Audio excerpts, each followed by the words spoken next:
Good morning, everybody, and welcome to the January 11th, 2024 Board of Selectmen meeting, the first one of the year. Good to see everybody, and as always, we'll start it off with the Pledge of Allegiance. I pledge allegiance to the flag of the United States of America, to the republic for which it stands, one nation, under God, indivisible, with liberty and justice for all. Thank you. Going on to item number 2, the approval of minutes. Is there a motion to approve the minutes for the regular meeting of December 14th, 2023? Lauren Raven, so moved. Hold on, everyone. Go ahead. Lauren Raven, so moved. Janet Stone McWigan, I second. All those in favor? Fred Camillo is a yes. Lauren Raven, yes. Janet Stone McWigan, yes. Thank you. And is there a motion to approve the special minutes of December 14th, 2023? Lauren Raven, so moved. Janet Stone McWigan, I second. All those in favor? Fred Camillo is a yes. Lauren Raven, yes. Janet Stone McWigan, yes.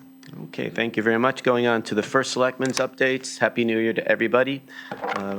We just had a forum, a legislative forum, sponsored by the Greenwich United Way. We do that every year. It's quite early, and we had a good time there, discussed some really important issues. And I want to thank them for helping put that on and for all of the advocates and the nonprofits that showed up today. Last Friday, I met remotely with the credit rating agencies, and I think we're going to have some good news again there for town of Greenwich. So that's a positive. And I was away for a few days. I drove down south with my dogs and visited with a lot of towns and town halls and city halls and did some research. And I could tell you there are some really nice, beautiful towns and well-run, but it really made me appreciate how well-run Greenwich is. And that's because of our professional staff and all our volunteers and all of the residents who care so much. It's really second to none, and it made me very, very proud. So I want to thank you all for that. And the recent storms, and I want to highlight that this is another reason why Greenwich is really ahead of the curve. Joe Lasella, our emergency operations director, was keeping us posted all day long, every day long for the multiple storms. Parks and Recreation was out there cleaning drains, guarding the trash rack in Pembroke. Same thing with DPW. OFS getting everything, Office of First Selectman getting the notices out there. And thank you to Lauren Raven for sitting in and not rearranging the furniture. But I tried. But it really was a well-run operation. Again, it's just another example of why we live in such a great town. And so we have lots of visits in the next few weeks. Old Greenwich School's coming here Friday.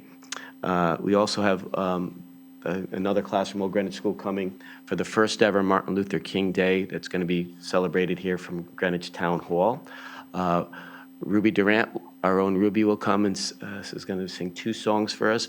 And our first speaker for the inaugural event will be Reverend Thomas Nins, our friend who was in a serious accident and is recovering, but has agreed to come and talk to us all.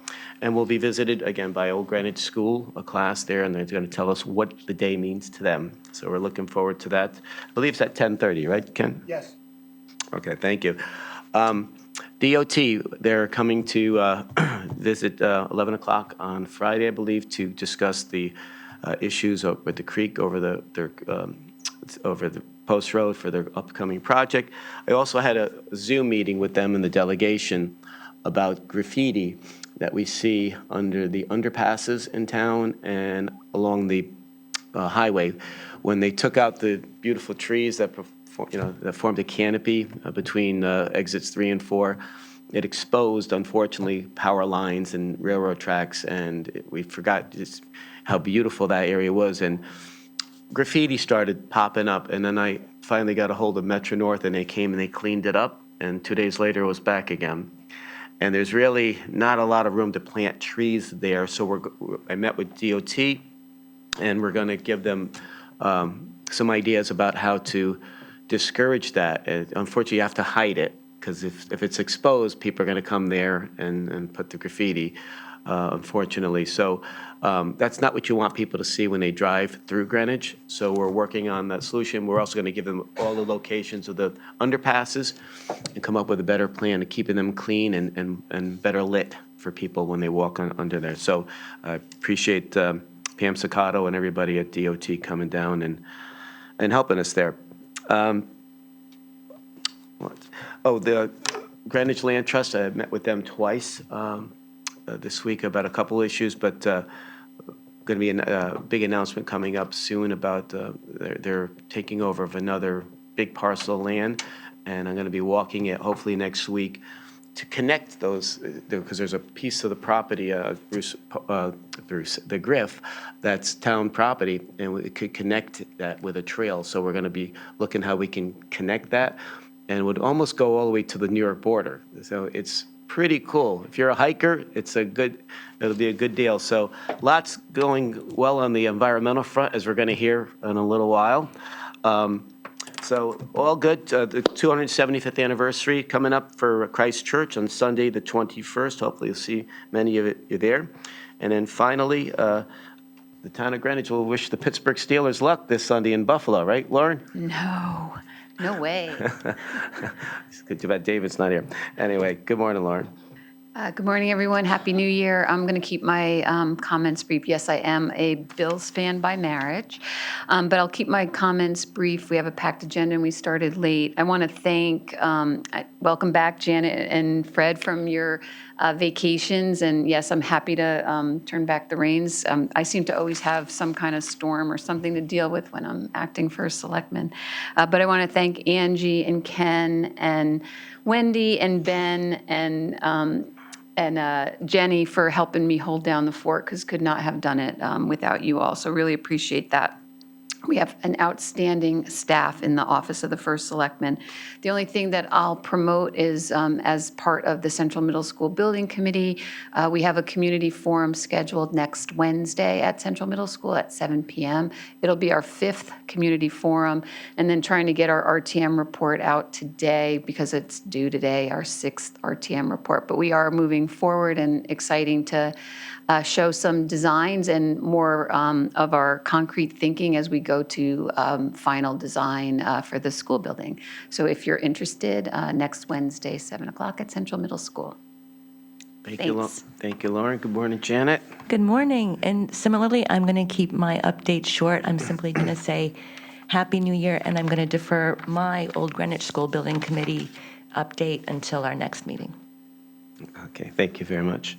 Okay, we only have 2 items under old business and then big agenda under new business. The first item is the request to increase the tax abatement for Town of Greenwich volunteer firefighters, something we first did in the 90s, and it hasn't been updated, increased in about 23 years. So Assistant Chief Justin McCarthy's here. Good morning, Chief. Good morning, everyone. Good to see you. Hey, everybody, Happy New Year. Happy New Year. I come before the board again to request for a second.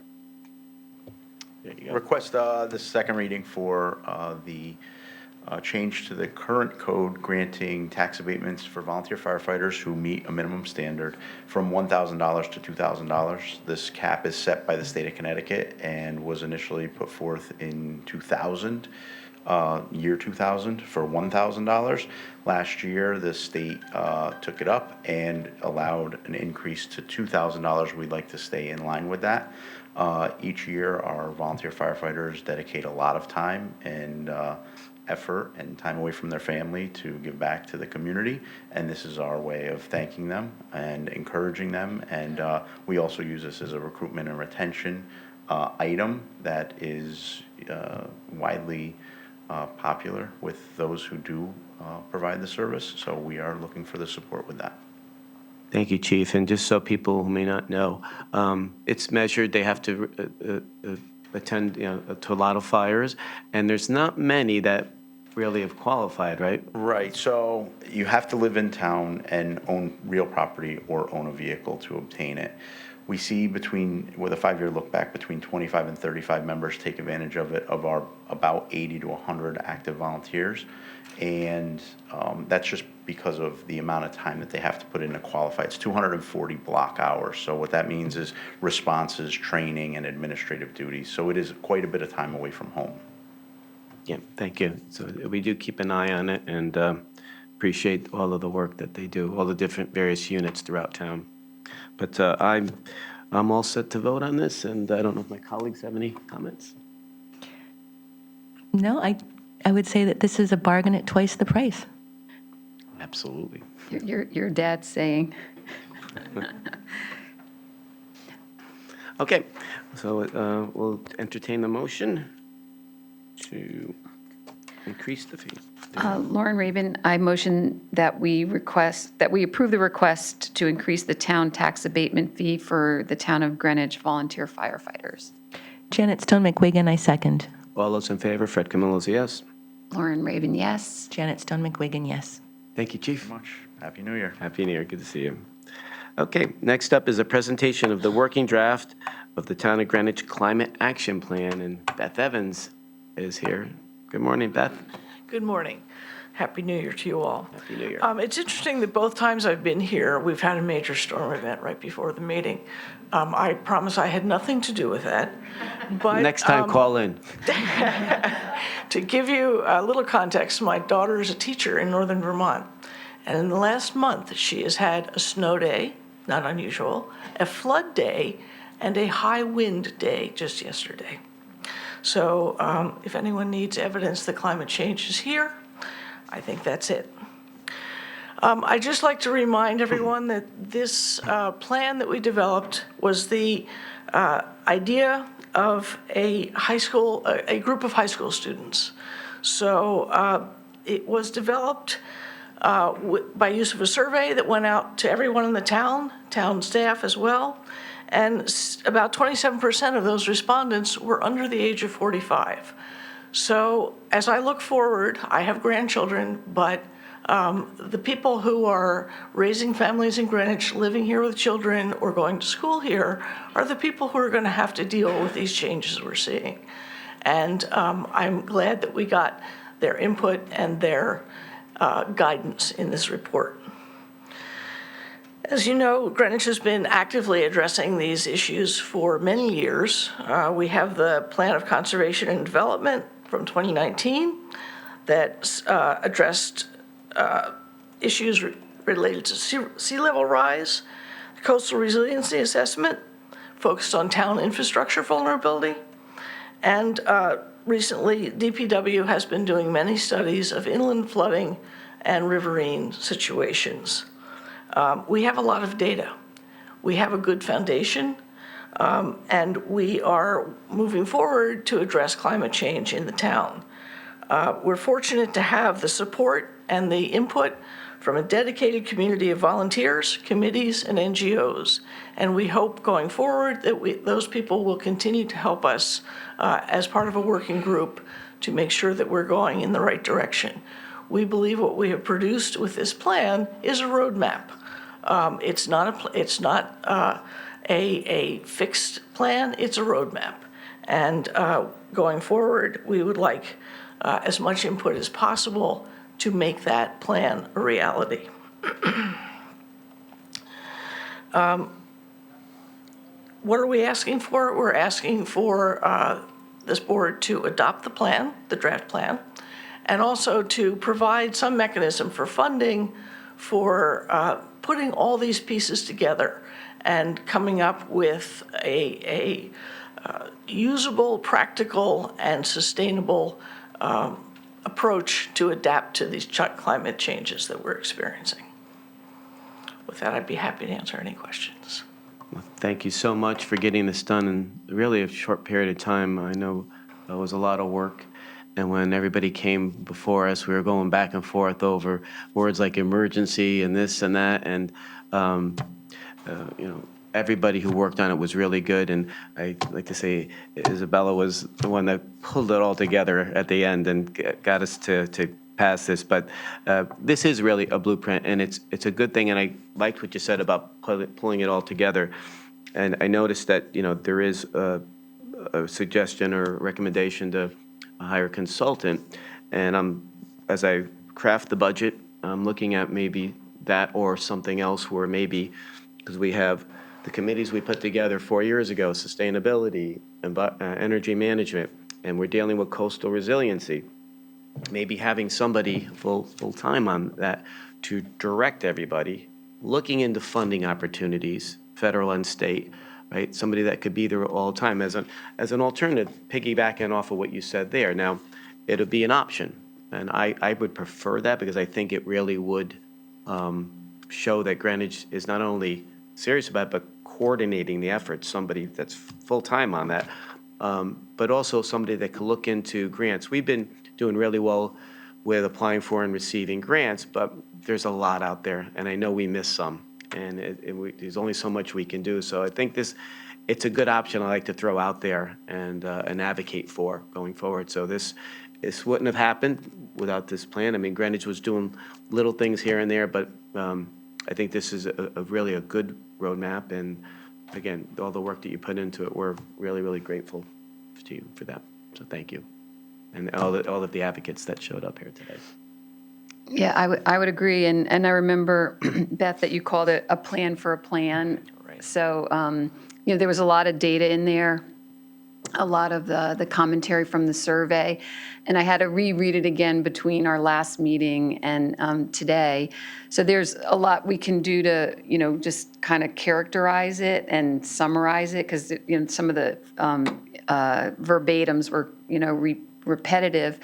And I like the idea of an internal resource. And I was going back to my notes when we first took this up in the summer of 2022, was it? Or the fall of 2022, that I wanted to see that connection to the POCD. And I did see that in the plan.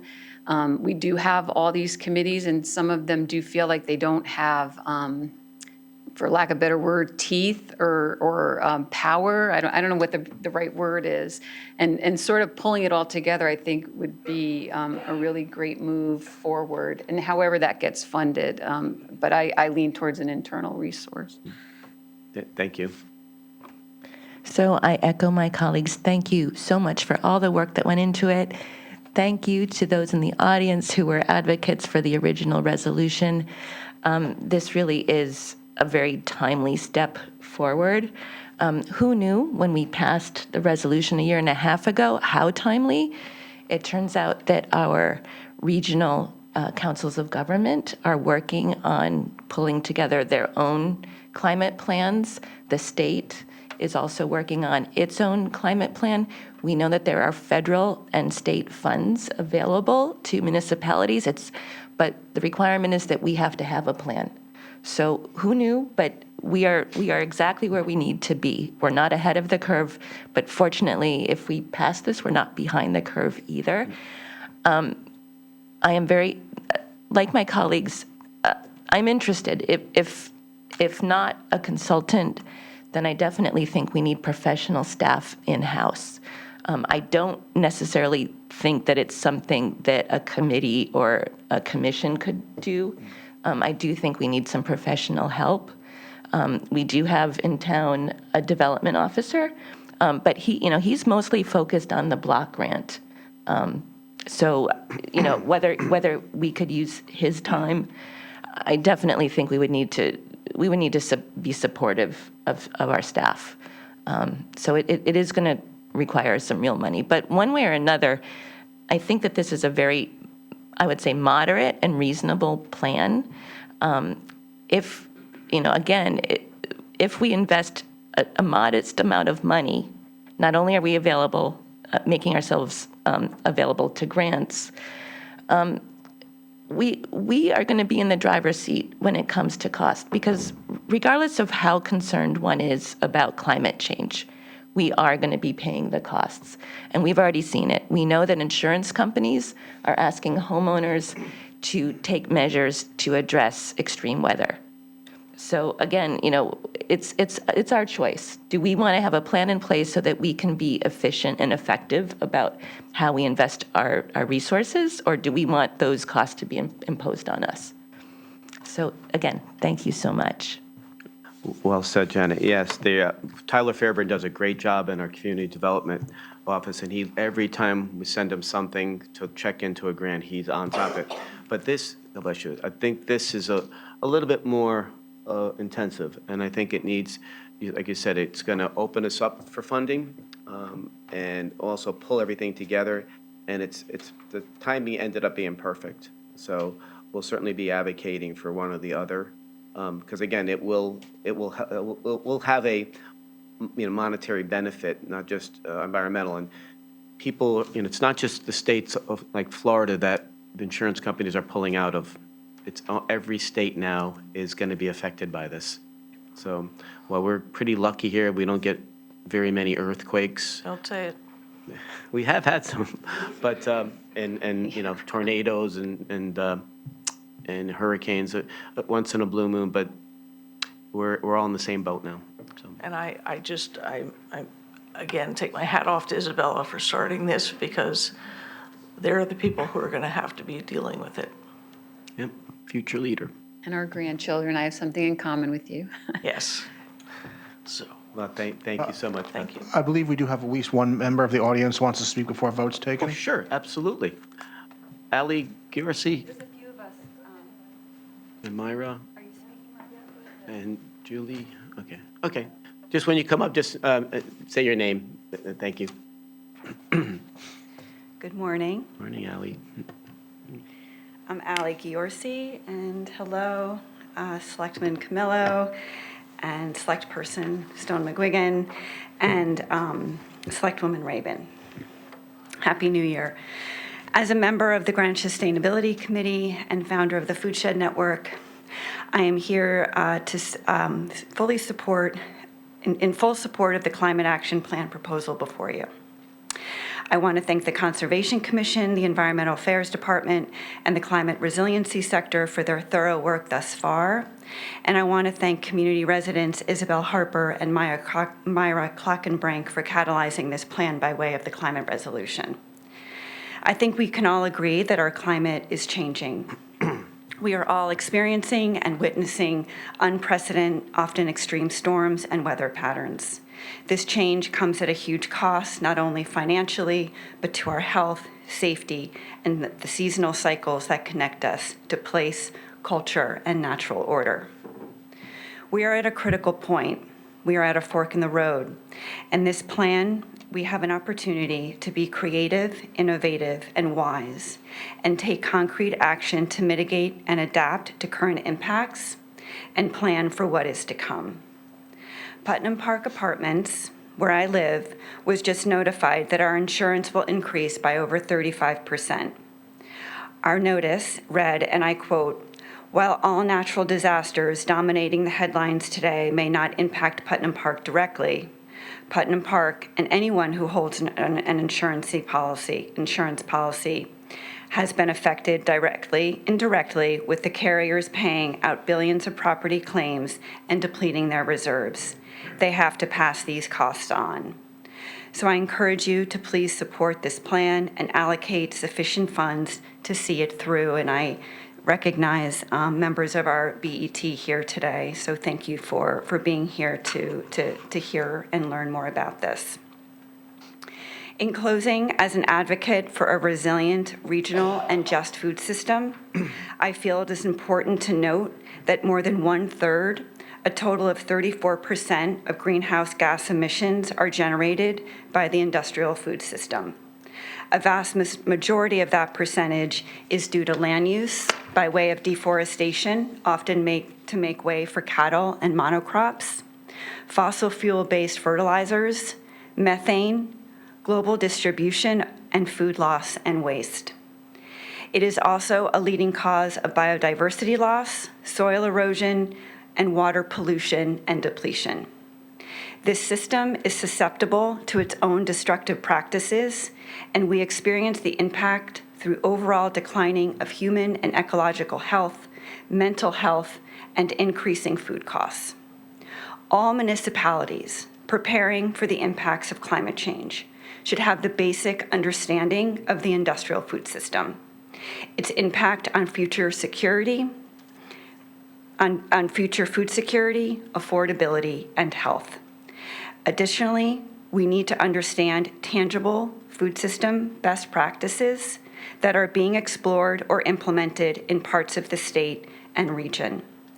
Should the Climate Action Plan come to pass, I encourage the working group to consider, at the very least, integrating food system education, vision, and ideation into the plan, as nourishing food and the infrastructure around it is fundamental to our well-being. Thank you for your consideration and service to our community. Thank you, Ally. Myra? Good morning. Good morning. Happy New Year. Happy New Year. And thank you for this opportunity. 2020. Myra, can you just identify yourself for the record, please? This is Myra Clockenbring. Thank you. 2023 was the hottest year on record. Earth was 1.4 plus degrees Celsius hotter than on average, which puts us very close to the 1.5 degrees identified as the threshold we need to stay below to limit climate shocks, whether they be extreme heat, storm events, or fire. In the face of this ever-escalating threat, all of us at every level of government need to put our shoulder to the wheel to reduce carbon emissions. Priorities are energy use and moving away from fossil energy to run our buildings, transportation and going on electric, and how we deal with municipal waste. Many of the pathways to address these priorities already exist, as you said, Mr. Selectman, and what more, they make financial sense. More than $8 million of our town budget goes to the cost of energy. We need to make a comprehensive plan to transition to renewable technologies that will take us off of fossil energy and save the many millions of dollars we literally burn every year. A steady transition to an electric fleet would demonstrate that the town is leading the way for residents, saving all that money we spend at the pump. Greenwich lost a huge opportunity when it rejected the first selectman's pay-as-you-throw proposal, which would have reduced municipal waste by at least 50%, with a corresponding savings in hauling fees, and we need to find our way back to a smarter way to deal with our trash. Those are the big ticket items that can help us realize a responsible reduction in our carbon emissions and save the money we are going to need for our schools, our infrastructure, and our personnel, and to adapt to the heat and flooding headed our way with the warming climate. It costs money to do that. Right now, we have a once-in-a-generation opportunity to install geothermal HVAC at the Central Middle School, our new school. Powerful federal incentives are available to make it affordable.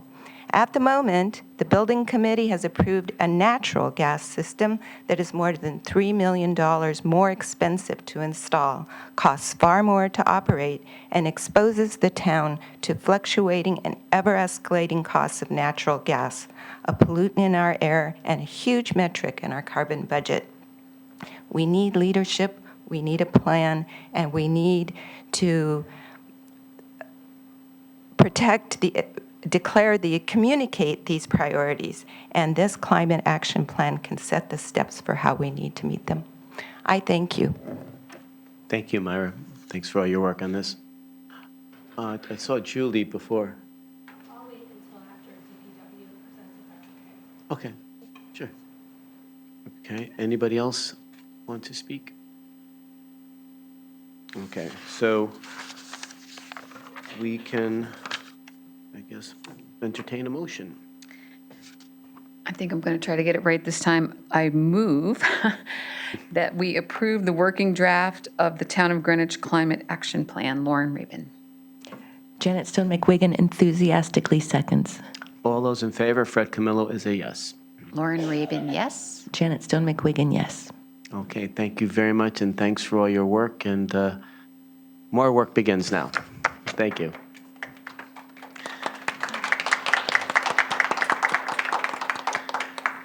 Okay, going on to new business. Before we go to new business, we have to entertain a motion to change item F and move it up to B, which is the resident satisfaction survey. which will be discussed second, which is a very happy subject, as you're going to hear. And then the town noise ordinance will go back down to where F is now. No, just move down to, everything will just move down one. Oh, okay. No, you're not switching, you're just moving it up in the Okay. agenda. Okay, perfect. So we're just going to make F, the results of the 2023 Greenwich Resident Satisfaction Survey, to the second item on this agenda. So, Lauren Rabin, so moved. Janet Stone McWigan, I second. all those in favor, Fred Camillo's a yes. Lauren Rabin, yes. Janet Stone McWigan, yes. Okay, thanks so much. Okay, going now to item A is discussion and vote on the Board of Ed chairmanship. And I don't know if you're going to present. There was a list, we were a little unclear about who would be presenting. I believe Ms. Hirsch might make a brief, but basically, the summation is the Board of Ed could not agree on a consensus, and under town charter, it falls to the Board of Selectmen. Yes, because some people were sending emails and weren't sure why we were voting on this today, so. Yes, okay, so Karen Hirsch, Board of Education. Of course, Ken just stole my thunder, but, what can I tell you? Good morning. First, Selectman Camillo, Select Women McGuigan and Rabin. As acting chair of the Board of Education, I've been asked to present your first agenda item. As you are aware, the Board of Education met and voted to appoint a chair on November 30th and December 14th and was unable to reach a consensus. As per Board Policy 9121 and Connecticut General State Statute, Sections 1028-218, which provide that each Board of Education shall not later than 1 month after the date on which the newly elected members take office, elect from its number a chairperson and elect a secretary of such board. If such officers are not chosen after 1 month because of a tie vote of the members, the town council, or if there is no town council, the selectmen of the town shall choose such officers from the membership of the board, which is, I believe, what your first agenda item today is. Thank you. Thank you, Karen, appreciate that. Discussion on this item? So I'll start it off then. So unfortunately, the Board of Ed couldn't come to a decision the second time, so we're getting used to this, unfortunately. But as Karen said, it falls on our shoulders now. And I can't speak for my colleagues. Actually, I don't know how they're going to vote. But well, I have an idea, but I don't know exactly. But I will say this, consistently, whether it was last year or dating back personally when I was in the legislature, I have mentioned this several times before, I've always voted consistently. And I think it was 2009, there was something called the Senate Vacancies Bill. And a senator resigned to take a job in Hollywood and as a lobbyist. And so then the Republican governor was going to appoint a Republican. And I thought that was not the right thing to do, because even though I was not happy with the electorate voting for Mr. Dodd, I respected their will. And so I was the only Republican out of 187 twice to vote with, in that case, the majority party, which was the Democrats. And I took a ribbon for a couple weeks, but it ended up being my proudest votes because I thought I was right. I thought I did the right thing, and I stuck with it. And we did this last year, same reason. Now, I know people will say it's, people went to the polls and they weren't really expecting that, the top voter and whatever. And that is true because most people sometimes, local government gets a little complex sometimes, especially our form of government here. But the fact remains, that's how they voted. And in this case, the three Republicans also supported their Republican nominee, which doesn't always happen in Greenwich, as you know. But I will say this, both of these candidates have been terrific. I've spoken with them several times. The person that just spoke is somebody that I'll admit is a very close friend, but also somebody I look up to, who has spent almost 17 years giving her life to education and making sure that people's voices are heard. And she doesn't, she's, never an echo for anybody. Even when I think I have a good argument, she, pushes back a lot, but that's what she's supposed to do. And then Karen Kowalski, who I know is extremely bright and eager to do this, and I've known her for a long time. Not quite as well as Karen Hirsch, but I'm confident that she would do the right thing, that she would be the face of the Board of Education, that would advocate for the school system and for the children, but also to ask questions, not be afraid to raise questions, because no one wants rubber stamps. No one wants an echo chamber, but you want people to put the best foot forward for the board and for ultimately for the kids. Because one of the reasons why people move here, not the only, but one of the top 4 or 5 reasons is our schools. And I know that we hear complaints a lot, but we're one of the best school systems around. And they shoot to be even better, obviously, and there's always room for improvement, and that's for all of us. But they've both been terrific. Some of the emails have not been terrific with the name calling, and I could tell you, if you're sending those emails, they have no effect on me at all.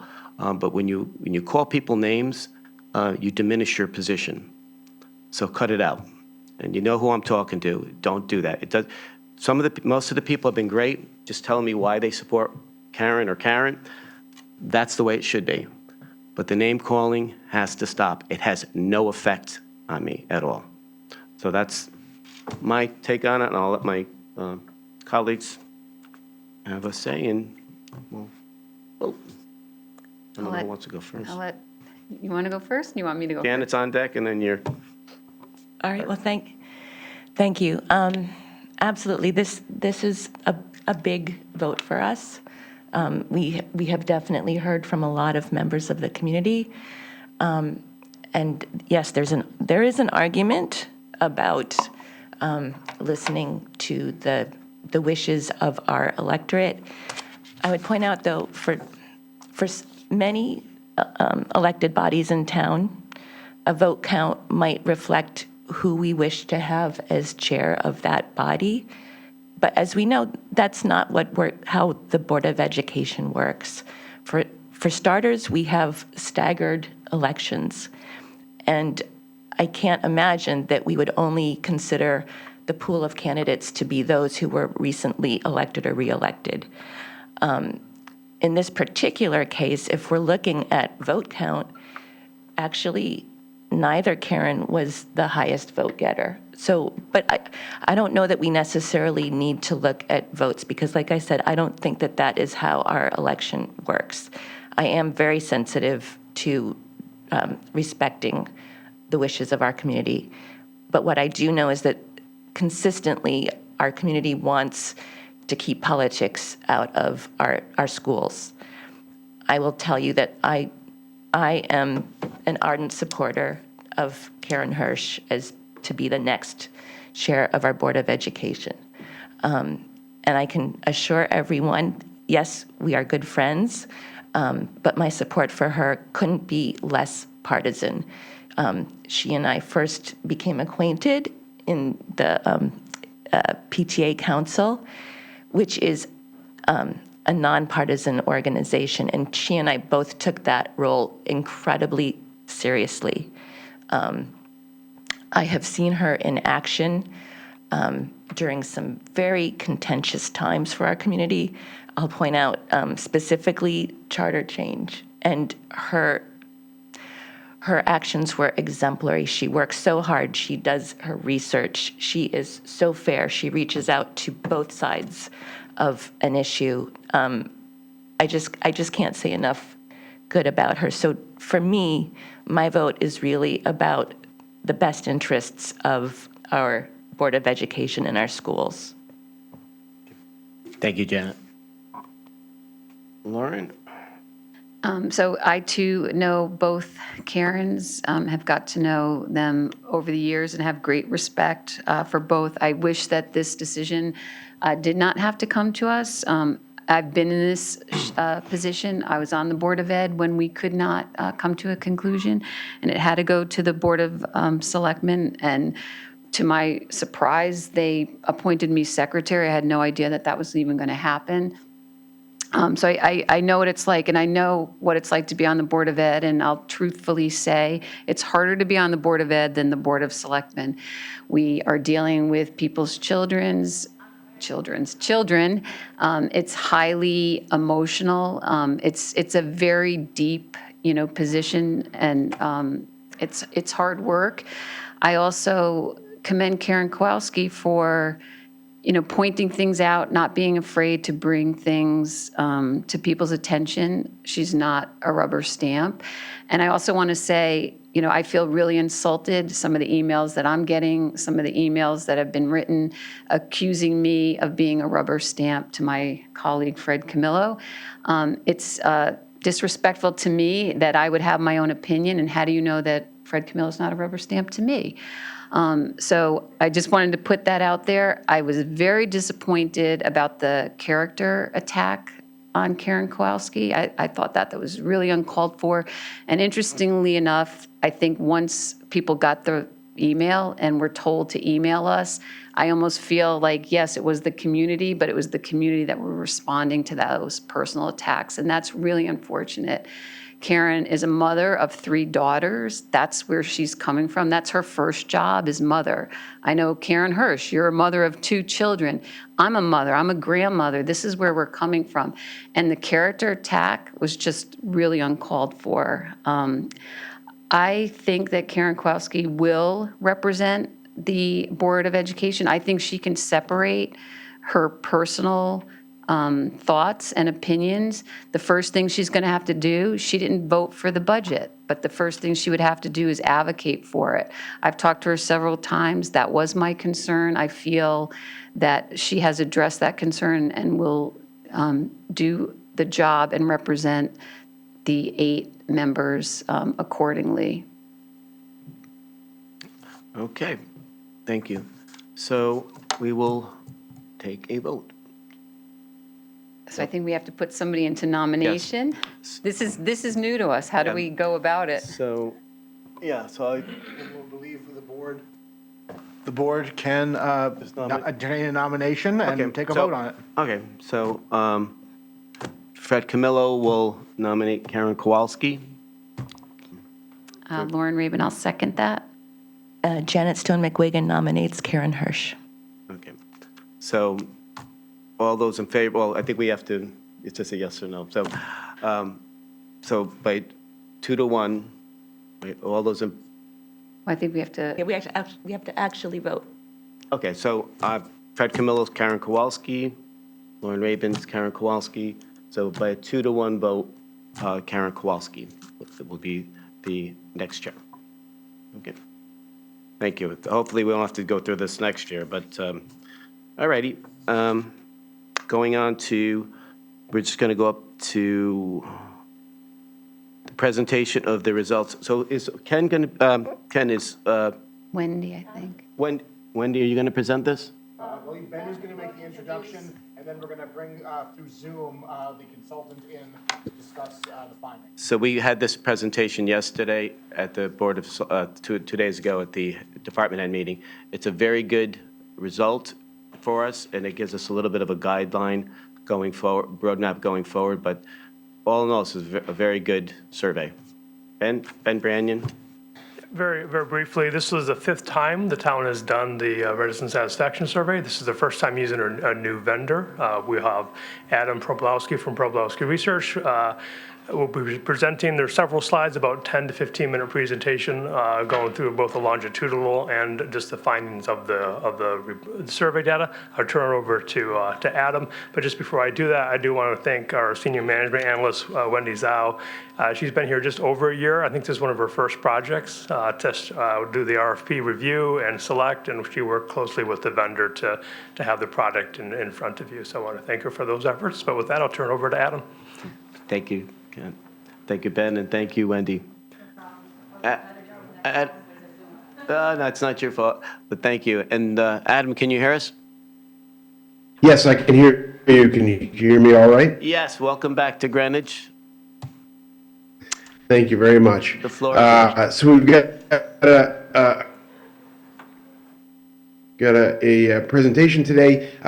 This is an executive or board version. There's a ton of data behind this that obviously you're not able to go through every single detail, but we are committed to showing you this I'm sorry, and can you being hold- on team to I make sure apologize. Can you the hold- town gets all the can't hear great us. value.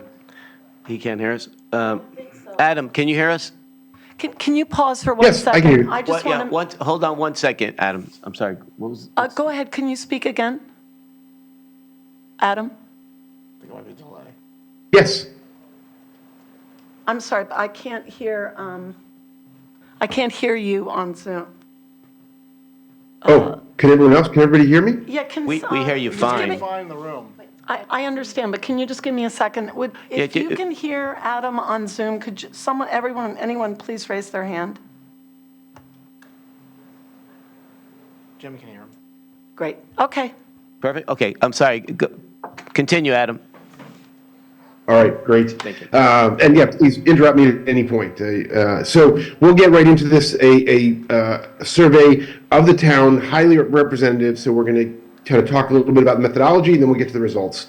So this was a kind of a comprehensive approach to be as inclusive as possible of residents, both demographically and geographically, and make sure that we brought in people in the mode that they prefer to communicate. So we sent mail, which is a way to reach a large part of the community, but also called, had the opportunity for people to talk to us on the phone, online, emailed, and texted. Kind of this big warm hug, so to speak, of bringing people in, making sure everyone had the chance to respond to the survey. 425 is quite robust. Just to give you an example, on a statewide basis, I'd probably do about 600 or so in Connecticut. So 425 in the town is really, really robust. Of course, we gave the option for people to take the survey in Spanish. 2% chose that. Doesn't mean they only speak Spanish, but it does make our data that much more accurate, because that's what the language they're preferring. So kind of a cool opportunity to make sure we're being inclusive as well. So, getting right into the results. First question is an open-ended question to bring people in, make them feel like they have some participation in the survey. And their top issue, that facing their concern, that the thing that they brought up, were schools and education, followed by things related to development and traffic, and kind of things go down from there. The key here is there's nothing out here at 40, 50, 60%. There's nothing that is really overarchingly concerning to people, top of mind. It's just a whole bunch of things that are relevant to them. So none of these things should be dismissed, but there's nothing really that's huge at the moment when we take the survey.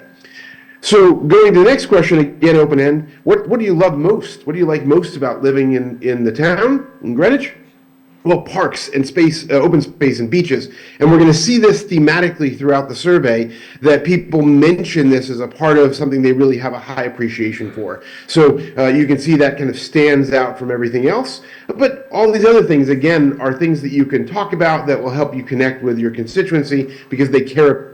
They're certainly caring about crime, but not, and this kind of small town feel, things like that. And these are open-ended responses, so you can read through the verbatim responses. In the report and results that we deliver, it also has demographic data overlaid on that. So when someone says open space, you can see the words they give you, and then also the demographics of who they are, and get a sense of the experience of what they have in life. So getting right into kind of satisfaction, we did have this 1 to 7 scale. We put these, 5 to 7 from being satisfied and extreme to extremely satisfied. 85% say they're satisfied with the services provided by the town. This is huge, and I'll explain what I mean by huge. We're Americans, we don't agree on anything. So when we have 85% of us agreeing on something, it's remarkable. This is kind of puppies and kittens territory. Where you really have a strong support, a satisfaction for services, and you'll see this, again, thematically for the most part throughout.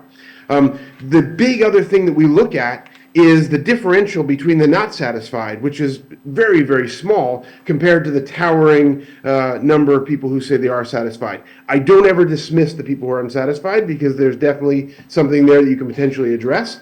I also am kind of shocked sometimes, and especially in Greenwich. It really shocked him.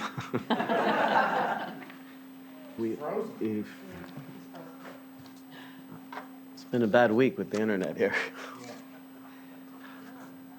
But as you can see, the results are really good, and our parks are really valued here in town, and the trails and everything else. Open space. Open spaces, yes.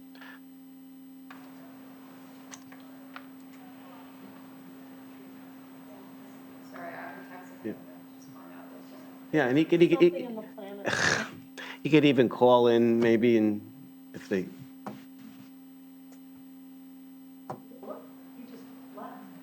Yeah, maybe he lost it on his end. I'll just mention in the downtime, the full survey result, plus the presentation, and plus a press release would be posted either momentarily or after this board meeting. But the full results, plus the presentation, will be available on our website, which has all the other prior surveys as well. okay, thank you, Ben. So to that end, Ben, will you look at year-over-year result? Like, will there be a sort of executive summary? Like, are we trending up, trending down? There is an executive summary included in the full report. This is the visual executive summary. The executive summary of the full report is much more narrative-based. As Fred mentioned, the department heads received this presentation on Tuesday, just as a heads up, and when they already have the report, some of the homework they have is to take a deeper dive into the report and take a look at what they can do and respond to their services they provide. But I think, as Adam has mentioned in the past, one of the most rich part of the survey is those open-ended comments that provides a lot of granular detail that the department heads will utilize. Yeah, I was asking more specifically, like this 84.9, is that higher than it was the last time the survey, so the year over years? The very next slide starts doing the okay. longitudinal. All right, awesome. You just got Thank frozen you. in between there, yeah, so. All right. My name is Elise Basil. I also work for Kowalski Research. I think we're having some internet issues, so I'm not sure if Adam's going to be able to jump back on, so I will be here. Adam, do you want me to take over? I see you back on. I'm back. If it works, great. If not, I will have you take over, and I think somebody needs to let me share screen. That's all. Oh, here we go. Okay. And Do you want me to share? I'm sharing so that way it doesn't. Oh, no. Okay. I've got it. We're ready to go. And next time, good lesson. I will be there in person. All right. I'm going to move quickly through the longitudinal because they're just kind of not a whole lot of differences, but it is kind of cool to see a little uptick year over year. Going specifically to police protection, again, high number, 87% we round up, and very, very low numbers dissatisfied. So never dismissing them, but seeing that big differential is pretty impressive. Minor difference, very, very minor difference year over year.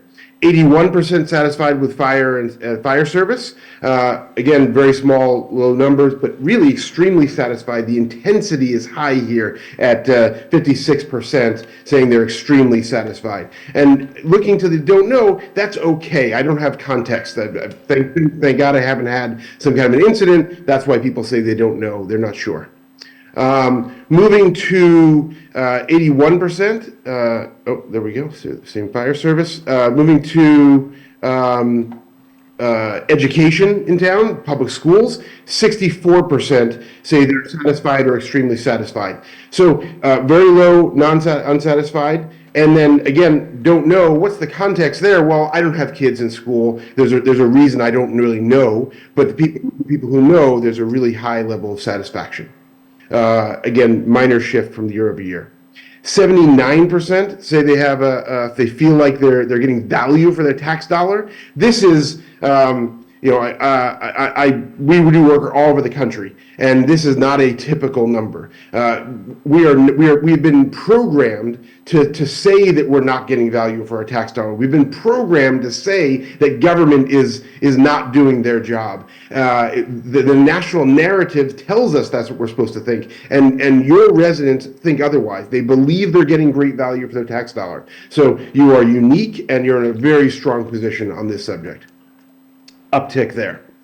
So, which of the following services provided by the town do you consider to be most important to you? So here they get to tell us all the ones that are important to them. We gave them a list, and they're able to grab as many as they want, which gives you this kind of cascading down effect. What does this mean? Well, it means that right there bunching at the top are the trails and sidewalks and parks, this kind of outdoor experience, which we saw earlier. And then management of streets and roads and police services, and it goes down from there. You don't get to ignore any of these, and in your communication, your outreach, and anytime you're giving a presentation in public, you're going to talk about these ones in the top, because that's what's going to give you your best connection to your public. But these are also the things that you're going to work to potentially prioritize as you're budgeting, as you're doing your programming. You're going to look to these things and potentially look to reinforce them, because that's what the public is caring about. But you really get a sense that there's this thematic thing of the outdoor experience is really high on people's list. All right, so building inspection division, is it important to you? And 62% say, yeah, it's really very important. And, a smaller number, but a number that say it's not so important to them. And then looking specifically, very similar numbers to previous year.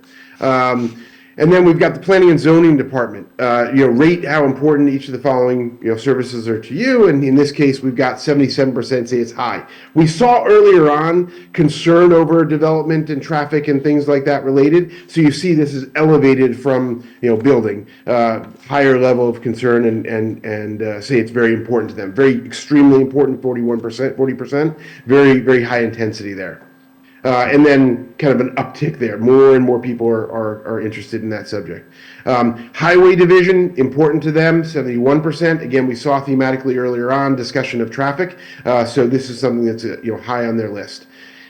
And then Park and Recreation Department, 88%. Again, we're seeing it. We really have a high appreciation for that outdoor experience and that open space and everything you're doing to provide those things. High intensity. Inland Wetland and Watercourse Agency, still important to people, still a pretty strong majority, but less so, kind of a larger indifferent group here. Well, I just may not know about, and a decent number of don't knows. I might not know what this agency does. I don't know, how you're out there protecting waterways or what you're doing with it. So if it's a priority to make people understand what you all do with this, you're going to do more outreach and education on it. Pretty similar numbers. 74% saying the highway division, they're satisfied with the highway division. So there's concern over traffic and roadways, but they feel like you're doing a good job at it. Very satisfied is pretty high there as well. And that's an uptick. People are happier. All right, how convenient are hours of road construction in Greenwich? 63% say convenient. This is one of the biggest complaints we see infrastructure-wise and tearing up roads and things like that around the country. And these numbers are pretty strong. They feel like you're doing a good job with this. Very low numbers people say they're being inconvenienced. So strong, kind of keep that course going.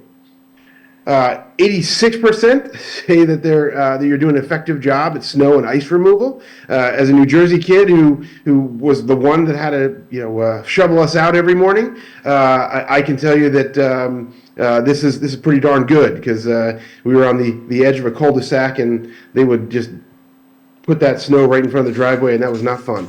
And so you're doing a good job. The Adams of Greenwich are happy with how you're doing it. And going on the uptick. 71% say that they're satisfied with the amount of sidewalk and paving projects that are happening in the town. Really strong numbers, small numbers on the non-satisfied.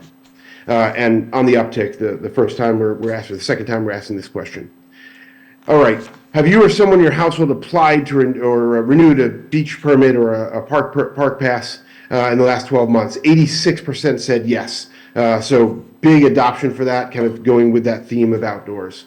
74% said they were fine with the wait time and how that all went down. Small group are unhappy. Similar numbers. 74% say they're satisfied with the ease of obtaining that information. So this is among the people who said they went out there and tried to get a pass. 74% said it was pretty easy to go about the process through the town's website. So not a lot of call for change on doing in this process. Select from the following the parks and recreation locations, facilities that you have visited in the last year. We gave them this list. So everyone's going to the beach or big, or some other water recreation facility, and then you can see it kind of cascades down from there. Obviously, a lot of people using walking paths, nature preserves, none of these things to be dismissed, but you see where the adoption is. And you probably already have from a use case information on this sort of thing, but this is, we have the demographics also behind this. Not a slide here, but if someone on staff wants to understand, like, hey, tell me who are the walkers? Who are the people that are, athletic fields? Who are the people that are going to the marinas? We can give you that data based on demographics, and you can start to message and talk to people in different ways based on who the users are of these different types of facilities. So really rich data behind all this. Satisfaction with maintenance of parks and trails and open space, 86%. Almost no one says they're not satisfied. So really high marks there and on the uptick.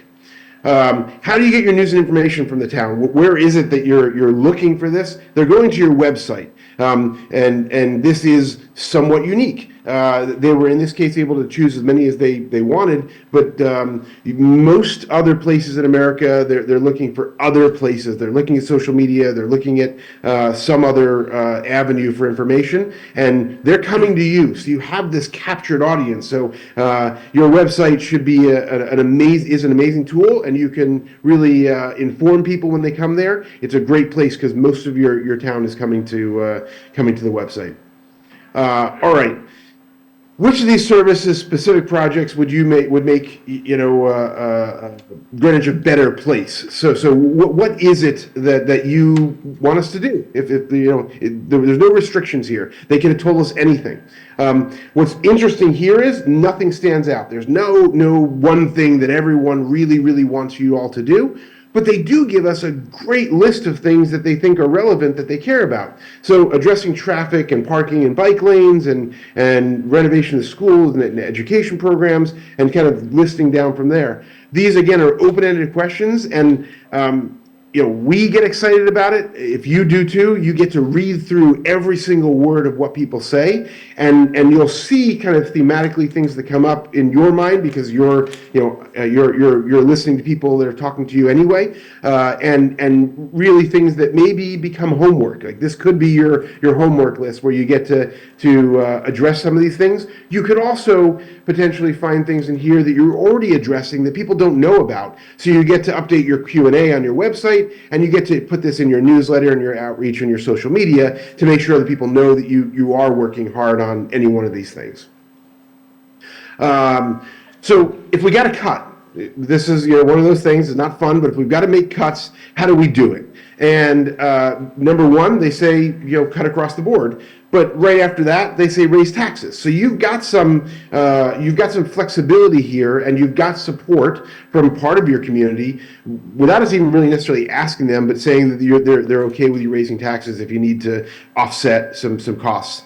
And then just a general specific mention of reducing services and some other things and unsure. So not a lot of consensus here, but just a sense that there's some different approaches. We did ask them if they did say cut, what services they should cut. Most people just say they don't know, they don't have an answer, but the smaller groups did list these things. So it's a subset of the people who said that you should make cuts, and they give a list of those things there.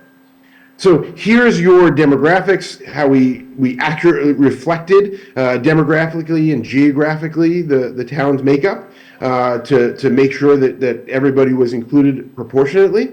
You're a little higher number of children in household than the rest of America, and some other demographics that are unique for the rest of America, like you're a little bit older and pretty white, and obviously higher income. So I know there was a ton of data. I'm happy to take questions now. I'm happy to work through staff on getting you any additional reporting. Dr. Basil and I are here to answer any questions, and obviously we're on team for the duration. We love when we get a call, 2 months from now, hey, we're about to, what do you think? Thanks so much, Adam. Having gone through this the other day, I'm going to let my colleagues make comments and ask questions, but thank you so much. It is great news overall, but like anything else, we strive to be even better, and that's why we do what we do up here, and you do what you do down over there. So we'll take it as a roadmap on where we can improve, and be thankful to our professional staff and our volunteers and our residents who got us those high numbers. So, Lauren or Janet, would you like to? No, sorry. No, this is super helpful. Not a lot of surprises. It's what I've heard, from direct communication with residents. But it's nice to see it, crystallized and documented. I'll be excited to see the full report and some of the verbatims. So I'll just echo say thank you for all the work that's gone into this. Process-wise, we don't vote on this. We're just hearing the presentation. Is that right? And where can residents find the full report on our town site? It's going to be Website? posted on the website today, and it's going to be a press release sent out to media with links to the results. So it will be up there. Angie, Ben, Wendy, and I are all working on it. So Great, thanks so much. And it's very timely in the sense that we're requiring more property and trails and everything, and that was at the top of the list, so, and that open space. So it's all good, and we'll look at those areas where we think we can do some improvement. Can I ask a question, Fred? Sure. You just come up here and identify yourself. I know who you are, but. I know who you are. Just a quick question. Angelo Pucci? Put the button? It's on. It was on. It was on. Press Yeah, again. you gotta press it again. You had it right. Hey, leave him alone, Ken. Angelo Pucci. Just want a quick question. How many surveys were actually sent out? Because it shows like only 400 were returned. 450, that's actually a pretty good number. When you do polling, they may reach out to 10,000 people. Very rarely will you get people to stay on the Yeah, but phone. what percent of the ones that were actually sent out? Adam? So we have I don't have the number right in front of me here. We have typically a 27% participation rate, which means the 27% of people who are contacted and choose to, who are qualified to respond, will respond to us. So on the phone or email or text or whatever format we do it. So about a 27% response rate. But we did reach out very widely. We sent mail is lower participation rate. Mail is about a 6% participation rate, and phone, email, text are combined 27%. So it's a little bit lower overall. But we sent, I think, I have to get the number. I think it was about 3,000 or 5,000 pieces of mail, and then made a lot of other outreach via email and text, and received phone calls as well. I'm just curious if that's a true indication of really what the people feel out there, if it's only 400 people that responded out of 27. How many thousand you send out? No, they didn't send out 27,000. How many did he send said out? about 3,000 to 4,000. 3,000 to 4,000. That's a small percentage. That's all I'm asking. Just It's pretty scientific, and I know when you do the polling for these political races, a lot of them are very accurate. And I'd say, how could it, at the town of 63,300 people and only 400 answers, and they're almost, the ones we've done are almost spot on. So I mean, it's okay. Adam could speak more to that to me, but it seems like it wouldn't be, but it is representative of the community, correct, Adam? 100%. And so one of the biggest challenges we have is getting that representative sample demographically and geographically. So we're not, pushing, we don't have one particular group outweighing another. We're really matching your census. And that's one of the key ways we make sure that we are accurate. And as you said, Selectman, I mean, the accuracy of having a 425 is pretty remarkable. What we can predict, outcome predictions. That's not what we're doing here. We're not running an election, but that would be very clear. We would know exactly what was going to happen in an election, certainly on a local and a statewide basis. And just to give you some indication, most other communities are either doing 300, smaller than or bigger than Greenwich, 300 or 400. So we were definitely fully representative of the community, and everyone had a chance to participate. Thanks, Adam. John?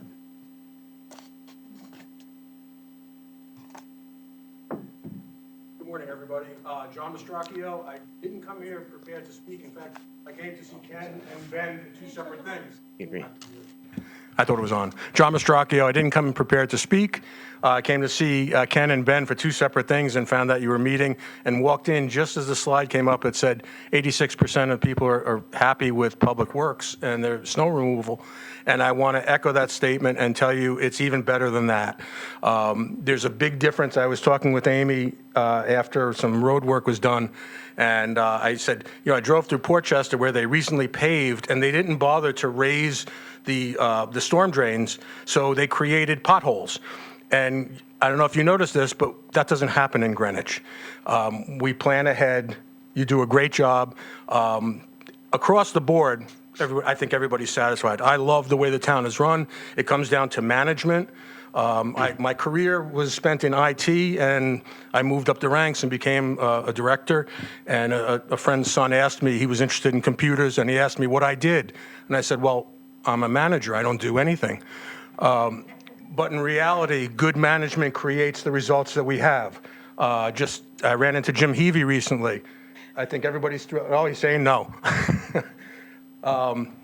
He's teasing. But actually, across the board, our management at the elected level, at the director level, does a great job, and I want to thank you all.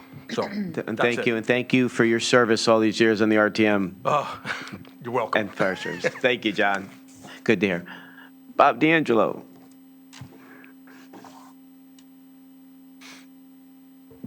It's on. No, now it's off. There you If go. you see the green little thing, it's on. Okay. Red, off. Thanks. Challenged. Bob D'Angelo here. I speak on behalf of the Active Transportation Group, and then just as a resident here, I had come here to speak about speed limits, but I'm actually thrilled. I'm a happy guy. On that survey there, the thing that was ranked at the top of what people want are safer, bike infrastructure, safer biking and pedestrians. So that's really exciting. I would look over to Ben for the departments. I mean, if we could get your department heads to put some more language in their operational plans, and then Fred, if we could get some, I know we're working on state grants, that's a good thing, I appreciate all that, but if we could get some budget, operational budget, and send it up the line, that's how we get to what people want. The public survey that we had before, people, that they were pretty vocal about concerns they had, pedestrian safety and this and that, but they also wanted to see increased commitment, from the town. So I think we have a good opportunity to do some good work here. Thank you. Thank you, Bob. Yes, that's when you prepare budgets, it's got to reflect the will of the people, so thank you. Jane. Good morning, Jane. So I also had some questions about the demographics and, sorry, Jane Brash, I thought you just identified me. No, my fault. Okay, so I had questions about the methodology and the demographics. I guess I should be talking to you up there. I do think that 425 people is not a lot for a survey of a town of 63,000. I think the results are great, and I'm happy with the town, and I think it's wonderful. But I'm just curious about how you control for the demographics when you say that older people tend to be more likely to fill out questionnaires and respond to phone calls about polls. If you have a larger percentage of people who are older, how do you weight that against someone, let's say someone who's 23 who fills out the survey? If I may, so our job is to match your demographics and the geographic makeup of the town. So we're not done until we get a reflective number of respondents from each of those different subgroups by age, by gender, by Ethnicity, whatever, born yeah. US. Yeah, any of those things. So our job is to do that. So that's what we deliver. So if there's, so to give you an example, if I'm missing that that last mom over 50 who makes $400,000 a year, who lives in a certain zip code, I've got to keep calling and texting and mailing in order to get that last mom to make sure she fills out that demographic group. So there's no chance in a survey like this that any one community, any one part of the demographic is overrepresented or underrepresented, because our job is to match it accurately. Got it. Okay, thank you. Thank you, Jane. Any more questions or comments for Adam? All right, Adam, thank you so much for joining us and for the work you put into this, and we'll certainly use this going forward. Oh, well, okay, Claire Kilgallen. Claire, floor is yours. Good morning, Claire Kilgallen. Just a question on the data and in terms of next action steps. I'm curious on two things. One is we know that there were people who were invited to respond. So I'm wondering if there's a parsing out of those who were invited to respond and those who responded organically, who heard about it, because I know there was a difference. And then two, which is really more for the board, how is this data, and I think all input is valid, whether they were invited or not, how is this data going to be, will it be integrated into the budget that you're preparing to present at the end of the month? Thank you. Well, I could take the last one. The answer is yes. Short answer, yes.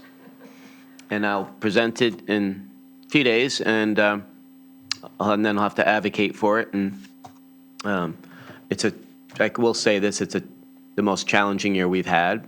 We've always come in under guidelines. It's a tough one this year, but if you're going to add a position, you really have to show how it will not only do what you want it to do, but will it pay for itself down the road? Will it bring monetary dividends? And I think we can make that case with some of these things. So yes, we go with Claire, we go over this with the department heads, and they look at their own budgets also as we're going along the process. Thanks for the question. Anybody else online? No? Okay. I think she also had the first part, which is the organic, I came and yes, answered this versus I wanted you to answer this. Yeah, that's right, Adam. Sorry. Sure, happy to. So there is sometimes a concern in some sort of an open environment where anyone can respond that it is a self-selected environment. And so we do this survey that we presented to you today in a mode where we are outreaching to individuals because they meet certain demographic criteria. It's a very wide net, but we're specifically reaching out to a broad section of the town, getting responses.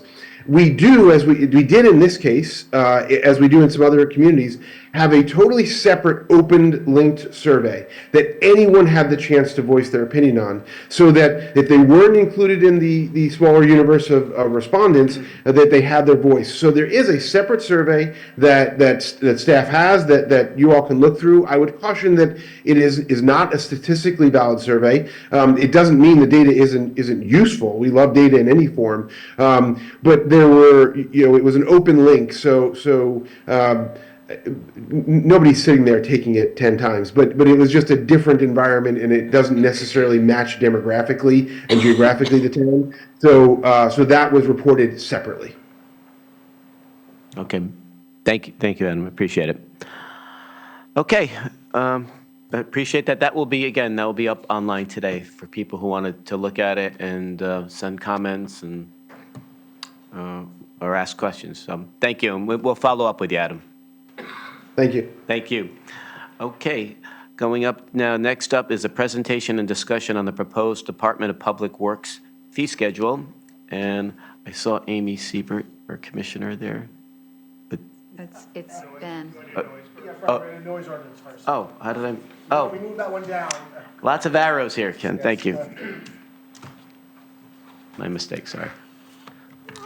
Generally, the item before you would be well before it's concurrent. Usually, we try to do very linear, so what I mean by that is it's currently in front of the RTM as well. But as we know what happened, the Board of Health repealed the noise ordinance. We're currently operating under the state. Given the timelines for submission to the RTM, we submitted a revised ordinance, the exact same ordinance that's been around since 1984, which has served the town well. We just updated it in 3 locations. One was the preamble, or the legislative authority, changed it from Board of Health to the Connecticut General Statutes. We changed the Director of Health to the Town Administrator Chief Operating Officer, and the reason is front of you is we changed the Board of Health to the Board of Selectmen. And the language in the ordinance in front of you that pertains to the Board of Selectmen is under variances. I have been assured since 1984, the Board of Health has held 0 hearings on a variance. So hopefully you never have to see this ordinance, but as a courtesy, because we reference Board of Selectmen, we wanted to get the input from the Board of Selectmen. Variances or changes are really handled through the exemption provisions, which are done administratively. Not to say never, but the Board of Health has never held a variance. So we anticipate that track record to continue for the Board of Selectmen. But it's currently in front of the RTM subcommittees. Currently, we anticipate it being in front of the RTM on Tuesday. But I think as you recognize, there's both item 17, which is the item in front of you, and item 18 and 19, which are other ordinances in the RTM are going through their review process. So we respect, just from a process, to have the first and only read on this, and we feel confident recommending that simply because it's the exact same ordinance we've had since 1984, with just some of those housekeeping items. No, thank you for working on us, getting this to us so quickly, and for giving us the Maloik, we call it. That's an Italian word for it. Now you said there were no hearings before. We're going to get a bunch now, guaranteed. But yeah, this is something we really want to get to them right away, because right now, you can go out and do construction. Somebody's doing construction on a Sunday. You can't give them a ticket if there's no ordinance, right? And so that's why we don't want to go by under the state. We want to back locally, and this will just restore that. And then, of course, we're working on another thing coming up with that pertaining to noise. But this is something we really have to get going on. So I'm ready to vote on it, and I don't know if my colleagues have any comments. But it is basically the same from almost 40 years ago. So then if there are any changes to this ordinance, it would come to us to make those changes? No. No. This, because the RTM is a legislative body, they have Got the it. final say on any language changes. Generally, in the past, if the Board of Selectmen are involved in an ordinance or want to put forward an ordinance, you would recommend it to the RTM, but Got it. they ultimately have the last editorial approval. Okay, thank you. Right, and we can't, and once it's them, time is of the essence, but we can't control them. They might, if they start referring it back to the committees, they could push it back a little bit. We hope that doesn't happen, but it could. Okay. I'm just going to echo my colleagues and say thank you so much for all the work and how quickly everyone just went into, response mode. Thank you very much. This is time sensitive. My colleagues know how I typically want a second read, but absolutely, I don't see the need. And at any rate, there is an opportunity for public input at the RTM level. So, all of our bases are covered here. I will say that thank you very much for the redlined version, because it's very clear. There's very few changes. It's really, as you say, it's just replacing Board of Health with Board of Selectmen. So it's pretty straightforward. I'm ready to vote as well. And the COO, yes. And we'll still call you second read, Janet. Don't worry. Okay. Is there a motion? Lauren Rabin, I move that we approve the new Town of Greenwich noise ordinance. Janet Stone McWigan, I second. All those in favor? Fred Camillo's a yes. Lauren Rabin, yes. Janet Stone McWigan, yes. Thank you. Thank you. Appreciate it. Okay, now, I'm sorry. I was pushing you up there too early. Sorry, Amy. No worries. Good morning, Amy Sieber, Commissioner of Public Works. So here to discuss a potential rate increase. This is your first look at a potential rate increase for the commercial MSW, which is municipal solid waste tipping fee at Holly Hill. As you recall, this was put into effect in 2020. The rate at that point was $112 per ton of MSW for commercial haulers going over the scale. For a number of reasons, we have not increased it, but in looking at the budget and looking at our costs at this point, we've provided you with information in my usual, as you're probably all thinking, long-winded memo to you all, outlining the costs of municipal solid waste disposal and all, and providing a starting point, an estimate of $119 a ton that might be put into place, could be put into place on July 1st for commercial tipping fee, if that is approved. And certainly I'm happy to answer any questions. I know I gave you guys a lot of information in here about our operations, so. No, thank you. I know, and we're still a little bit below other towns with that fee, the tipping fee. We are. We're a little bit above some, but there are several others that are now more in the 120, or I think we even found 123 in one location. So it is compressing now, okay. Yeah.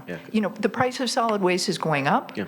I put everyone to sleep. I make a plea constantly for people to reduce what they're producing. The more we produce, the more we throw away, the more that hits Holly Hill. It just costs us more. You've already heard enough about that today with all these other plans. I was thinking about, I've been here long enough, way back in the day, debating with a BET member about, you can use a paper towel sometimes more than once and save yourself some waste. So been lecturing y'all for many years about this. Well, thank you. And again, that's when we had that big debate 4 years ago, pay as you throw, and that was the whole point behind that. But certainly, the tipping thing actually did help reduce some of it. So. Well, actually, what we've been seeing, unfortunately, is that we're seeing that our recycling is dropping. We're seeing that municipal solid waste tonnages are increasing overall, our overall Is that Greenwich production rate. commercial or No, overall. When we look at our overall production rate, what we're seeing is that we forecast this year when we were looking at some of our numbers, we're on tap to produce between the numbers that we're seeing landing at Holly Hill and the numbers landing at alternative sites. Some haulers take material elsewhere. When we add those numbers up and forecast them, we're looking at almost like 40,000 tons a year production. For many years, we were running around 36,000. So we're kind of going in the reverse direction. One of our best years, for example, for recycling, was a production rate of about 16,000 tons per year. Our forecast at the moment is somewhere only on the order of about 12,000. So we're seeing that shift where people are, for a number of reasons. When was that year? Which one? 16. The 16, maybe 2021, somewhere we can get you That's exact what I was years. going off of. So it's reversing now, because I remember we'd had a little bit of a spike there. Right, we did well for a while, but long story short, volumes are going up. Everybody that listens, if you can help us make them go back down, that's a good thing. Make the plea for continuing recycling. Don't always, that's helpful to us. Yep.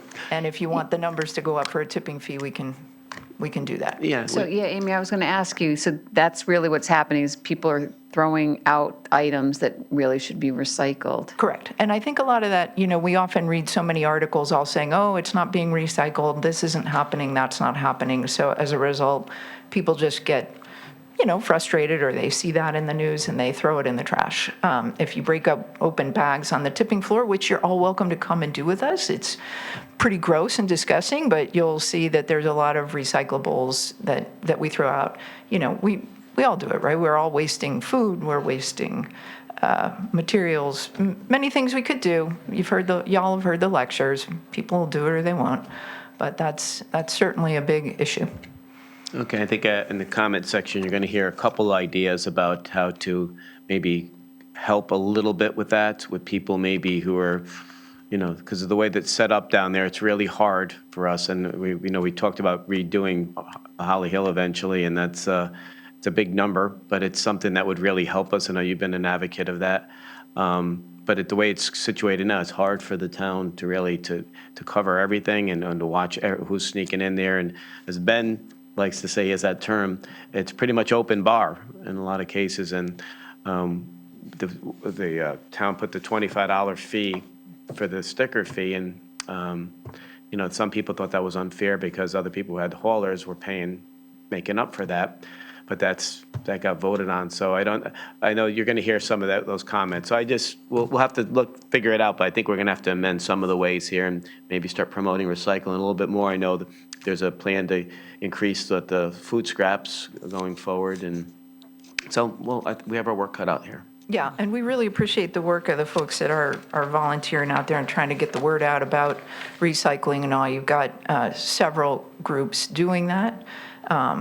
And, no one wants to hear it from me. I'm talking to people all the time, stop wasting your food in the first place. Well, Waste Free Greenwich, they do a really good job of that, and we have to help promote that a little bit more. Right, I would absolutely. commend the volunteers. I went to the dump on Saturday, or Holly Hill on Saturday, and I had electronics brand new that were still in the box, but you can only put in used electronics.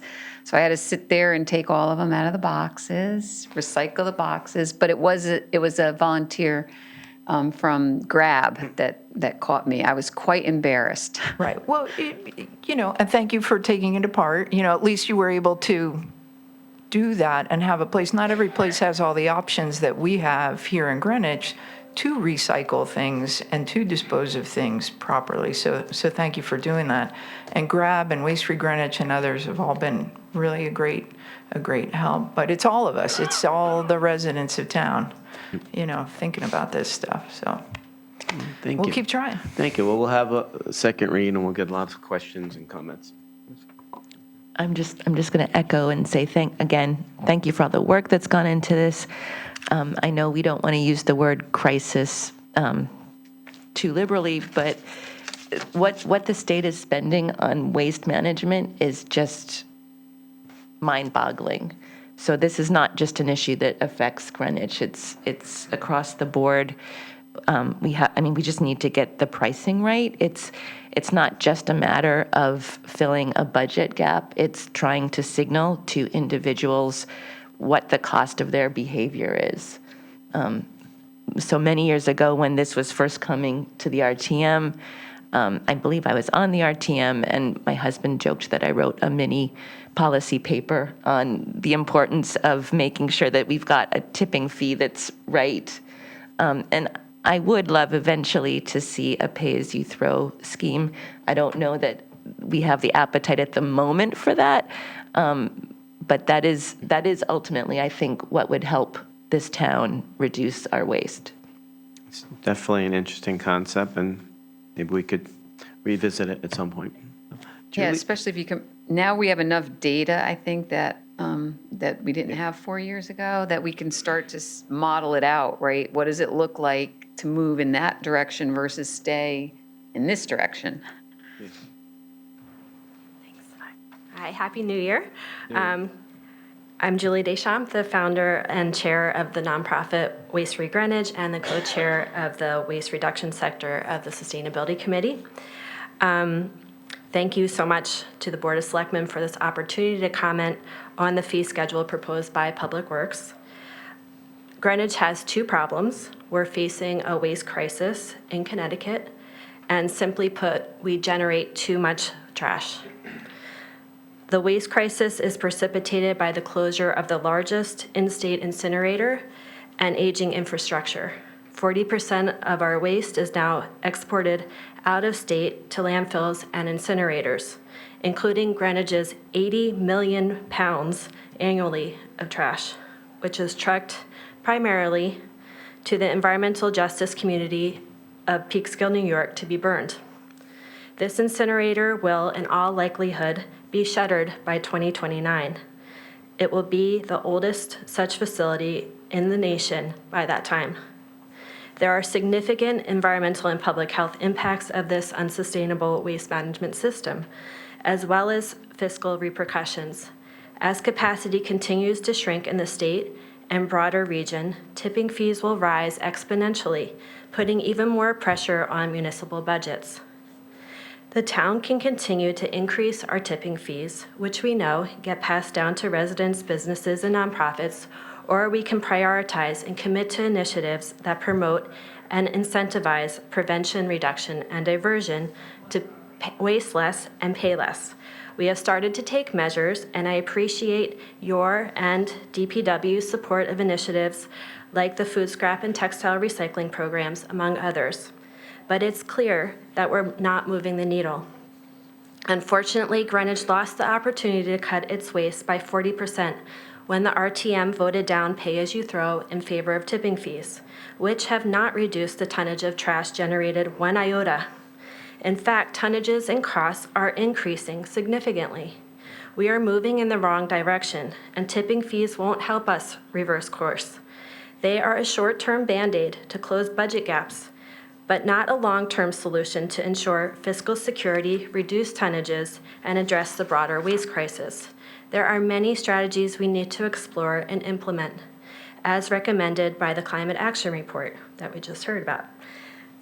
These include an educational campaign to promote and encourage source reduction first and foremost, scaling up food scrap recycling, investing in a recycling coordinator, improving enforcement and increasing hauler accountability, funding educational outreach, and supporting school programs. And last but certainly not least, finally renovating Holly Hill Transfer Station to improve safety, expand services, and enhance accessibility. This is where I hope we will focus our efforts. Waste Free Greenwich and the Sustainability Committee are committed to engaging, educating, and empowering the Greenwich community to waste less, and are willing to continue to aid the town to this end. But I ask you, as leaders of the town, what is the plan to prevent, reduce, and divert waste, to address the waste crisis and avert future increases in tipping fees? Thank you. Thank you, Julie. Much appreciated. At the forum this morning, Representative Arzano pulled me aside and was going to give me somebody's number about a possible grant for, I think it was organic waste that's out there now. So a new one, a new source. So I will reach out to that person today. Yeah, I mean, as Lauren said, the data is now coming clear, right? And we didn't have all of that 4 years ago. And you were right. The tipping fee helped with we almost had a $5 million hole when China stopped accepting the recyclables in 2019. So that's really helped. But we had a temporary bump with the recycling, and looks like that's gone away now. So we have the data there, and I think it's time to refocus and see maybe there's something else we could do. I haven't heard anything about pay-as-you-throw in 4 years. I know there was one town, it was Stonington, that was doing it, and they've been doing it since 1992. I don't know if any other ones have, but certainly we can get some more data and revisit it.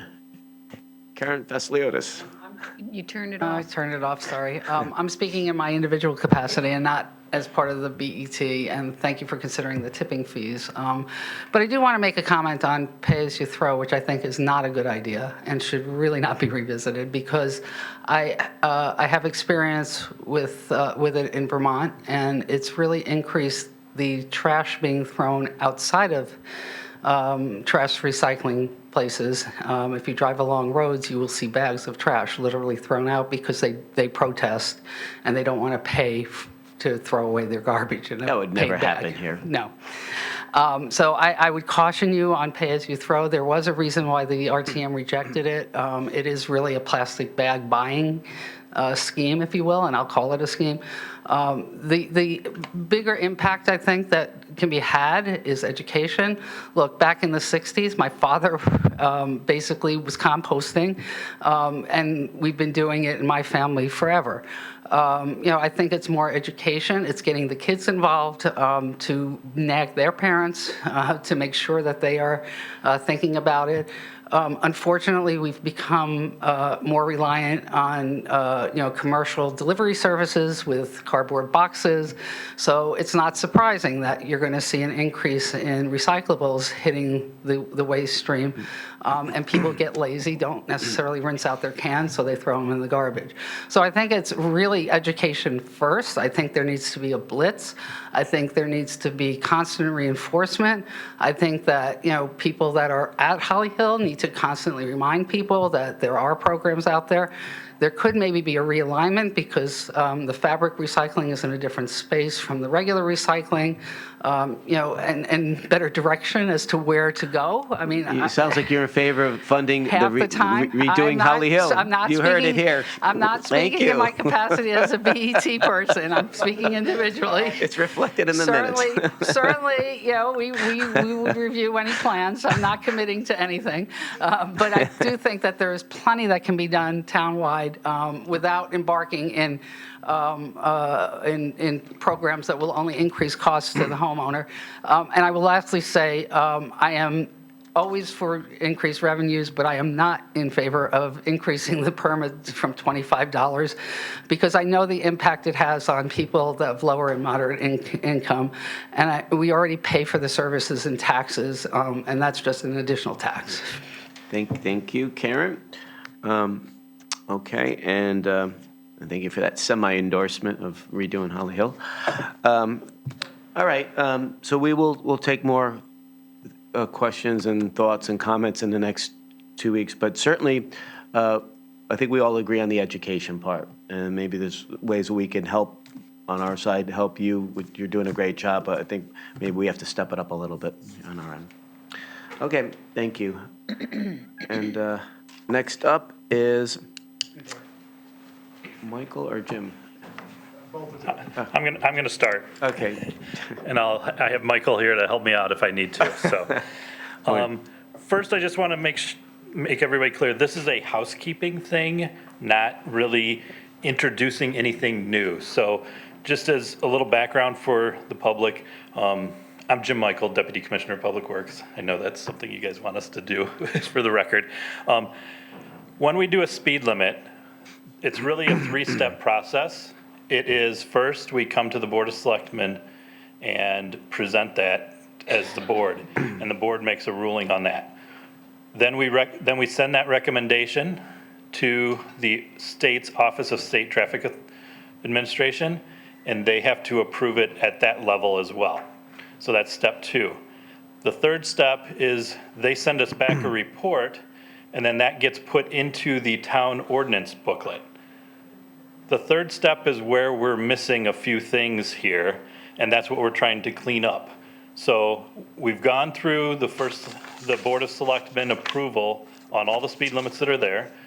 They've gone through the Office of State Traffic Administration approval, gotten all that back. It just has never gotten put into the town's ordinance booklet. So that's what we're looking for here, is basically a sign off on getting all of these out there that, and most all these signs are already in place. All the speed limits are at the, posted the way they should be. It just helps with making sure that the formal enforcement of them is 100% on the uppity up. So that's really what we're looking at here.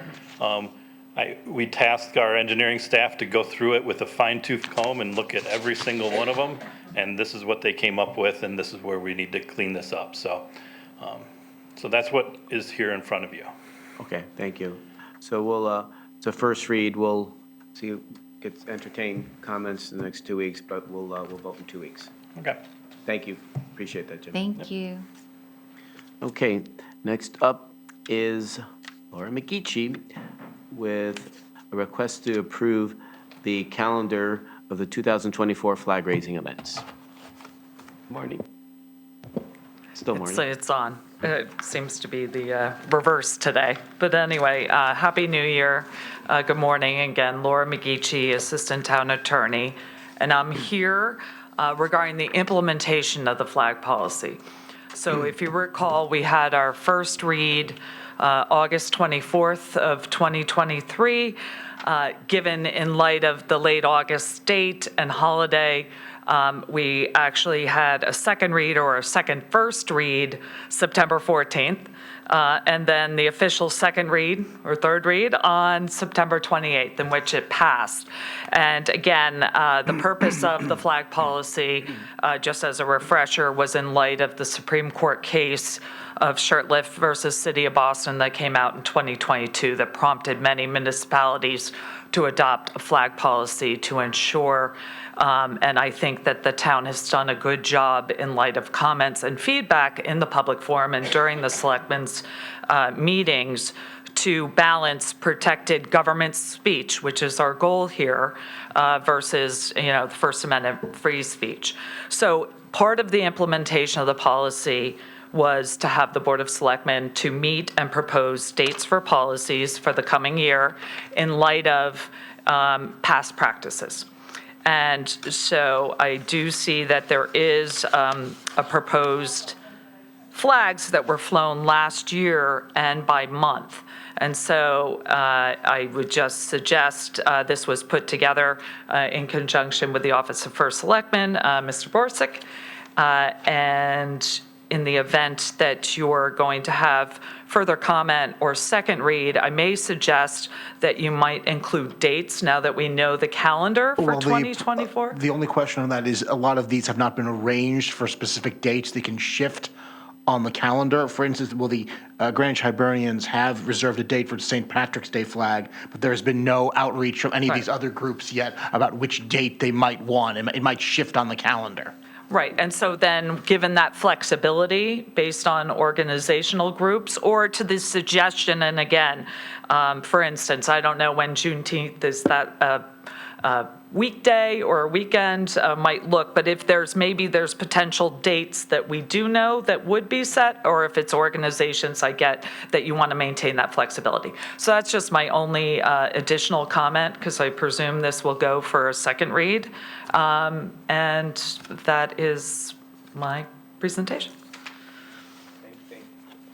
Thank you very much, Laura. Appreciate it. And yeah, nothing has changed. I think we're all very supportive of these, but just as we mentioned before, some of the flags, unfortunately, their meanings have taken on a different respect as far as how people view them, and that's unfortunate. So we don't want to be, 5-6 years from now, having a flag being raised that has become something. And I gave the example of a police flag that I was flying, and I was told by DC Gray and others that it had been kind of borrowed by a group that was not kind of a fanatical group. And then also, we had the Don't Tread on Me flag, which was always a patriotic one, and people loved it. And that's appeared in places that, things that were not so good that was going on. So you don't want to put the town in that position going forward. That's the only reason why we're taking this step of assurance. So this is, we'll be ready to vote in 2 weeks and take any comments. I believe Mr. Wold wishes to make several potential additions to the list. Okay. Thank you.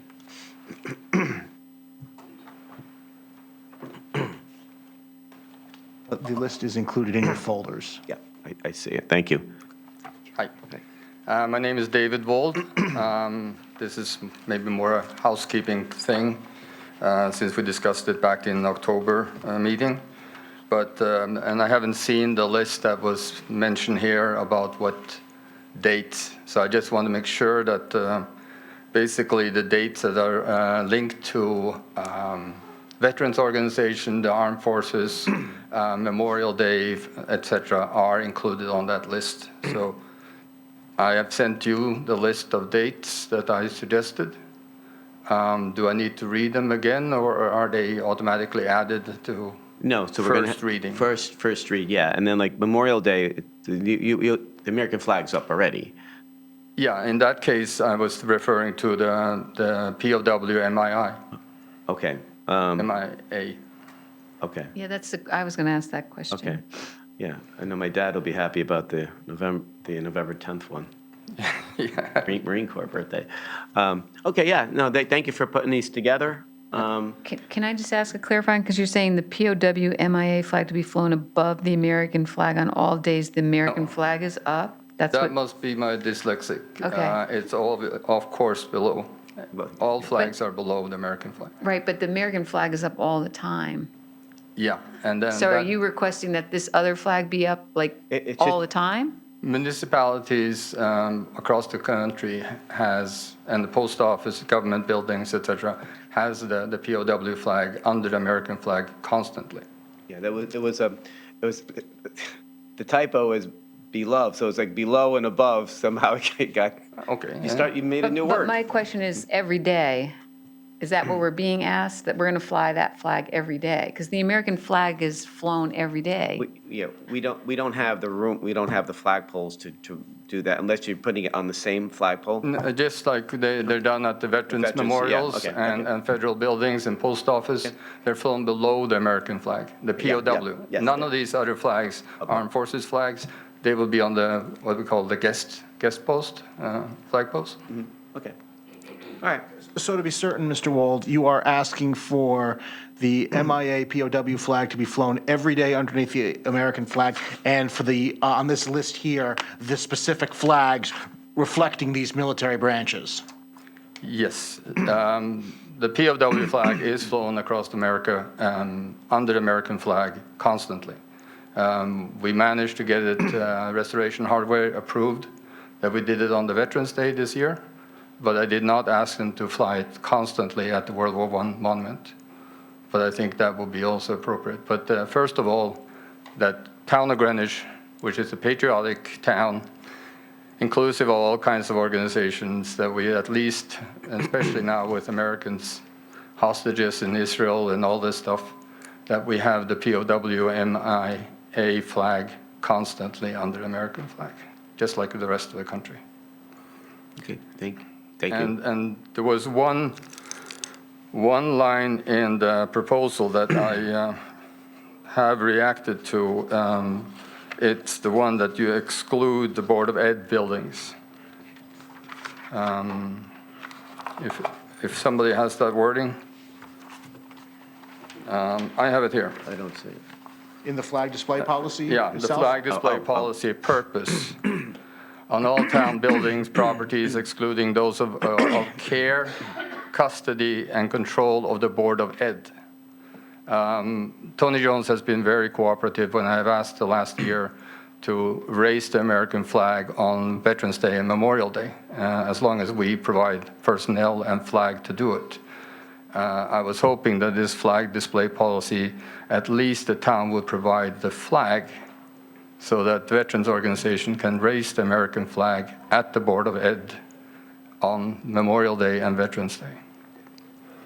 Okay. So if amendments, additions, somehow incorporate that, because the Board of Ed will So they don't allow have a it. flag? They don't raise it because of it's not in the custodian contract. Oh, but they have the flag. They have the flag, but the custodian takes it into the building. So the Got it. question is, can town provide the 12 flags, I think it is, for public buildings? Note to call her about a couple of things today, so I'll take that up with her. Okay, thank you. Thank you. So, Mr. Wold, we will continue this discussion in 2 weeks. Yeah, that's how I understand that there will be a vote in 2 weeks. Yeah, we're going to take comments and questions and circle back. Yeah, we aim to vote in 2 weeks. I mean, so we don't always have to vote, but we try to do it on the second time. I'll be back. Okay. Thank you. Thank you. Okay. Appreciate that. And, Karen wishes to speak. oh, you want to speak? Okay. I need to get some fudge. As a proud Hellenic American, Greek American, I'm thrilled that you've included Greek Independence Day in the schedule. I would ask that though you retain the flexibility, because this year, although Greek Independence Day falls on a Monday, it's a question of getting the Greek dancers and other people in line, so it could be on a Friday before the 25th. Yeah, they do So, change. So, you know, I ask that you just retain it, and I also thank you for including Greek Independence Day in the calendar. Of course, I never forget when it was just you and me and during the pandemic. No, John Robin and I were there too that day. Oh, yeah, okay, the four of us. That's true, you waited patiently as I couldn't find the flag. That's right, I forgot about that. All right, thank you, Karen. Okay, thanks, David. All right, now, next up is the discussion of pedestrian safety issues at the intersection of Valley Road and River Road Extension. Frank Canavero is here from Casca. Morning, well, good afternoon, Frank. You've been waiting patiently. Happy New Year and good morning, Mr. Camillo and board members. My name is Frank Canavero. I live on Valley Road in Casca at the intersection of River Road, Schofield Street, right near the St. Lawrence Club. I've been there for 65 years. And I represent a lot of the neighbors in the neighborhood, Portal Rock, Portal Ridge, not Portal Ridge, but Portal Rock 102, 98, Ledgeview 96, 94, and all coming down, and the rest of the street too. The main problem is the speed of the traffic on Valley Road. It has a limit of 25 miles an hour, which is, you know, might be low, but, you know, 45 and 50 is not out of the question. I mean, we lived there, and we could be outside on the porch, okay, and before you know it, you'll hear a squeal from the tires, then you'll hear a horn blasting, and you know what it is. They've come through River Road Extension, through the stop sign. Somebody's coming 45 miles an hour off Valley Road Hill, and so their judgment is not good because they're going very fast.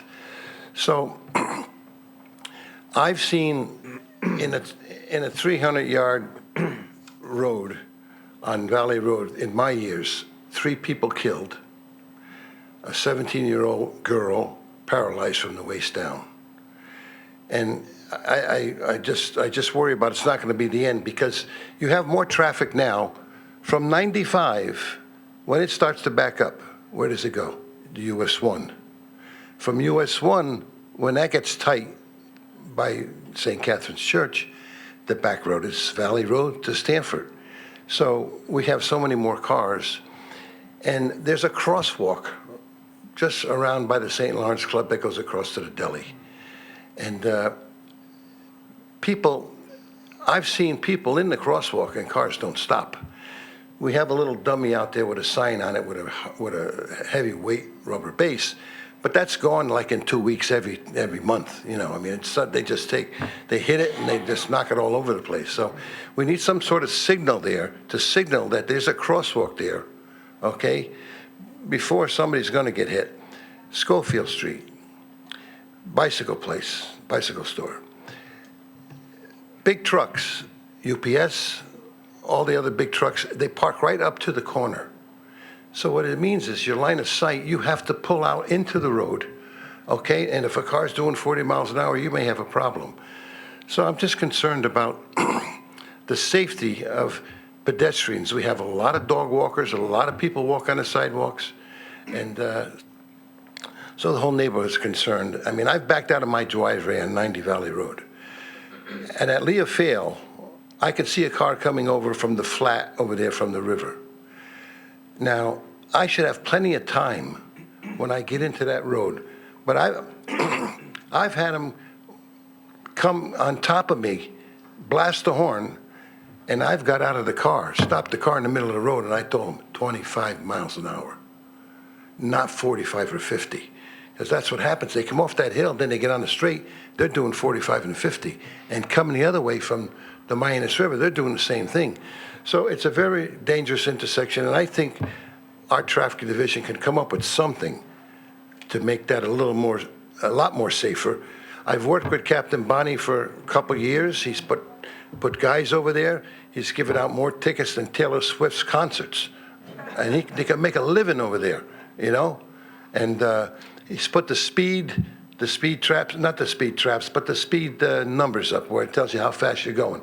So that helps a little bit, but we need something else. I don't know if you put a light, a caution light on Valley Road and a red light on River Road and Schofield Street, but something has to happen. Thank you, Frank. Yeah, and having grown up in that neighborhood, what Frank's describing is where B&B Deli is, or Cardillo's and St. Lawrence and so. It doesn't line up, right? It's not like you could put something. The one road's here, and then And then there's a driveway, 'cause, you know, the little pizza place, my brother lived there with for, Cavello's Pizza. yeah. So he just moved, but, yeah. That's where the crosswalk is. Yes. And when you're coming down, to Frank's point, they're coming down from Orchard Street, they're accelerating. And then the other one is a strip, right? And so that's what you were talking about. So I don't know, it's a complex situation, but I don't know if maybe DPW and GPD does a flashing light help there? So, because lining up you can't line up you can't line up that intersection. So it presents and you're right about the people. I remember some of the accidents and who got hit and paralyzed and that was a long time ago, and it's gotten much worse. So, and every neighborhood in every town has this issue. I get it, but this one here is really complex because of the way it's lined up and because you have a hill and they're accelerating speed. So maybe we could circle back on this and see if there's some ideas that we can come up with, and maybe try a flashing light. I know that. Well, if you might be able to put the red flashing light on River Road, and put the caution light on Valley Road, and leave the stop sign on Schofield Street because that's up farther on the corner. But the crosswalk is somebody's going to get hit there. There's no doubt about it, because I've seen them in the road and they still don't stop.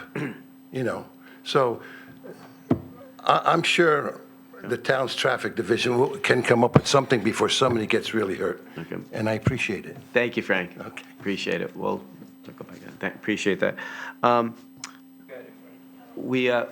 Last item before public comment, and I think Mr. Pucci has a comment, is the Ahmed, our Assistant Town Attorney, with the discussion of a waiver of potential conflict of interest for legal representation of the Greenwich Affordable Housing Trust Fund.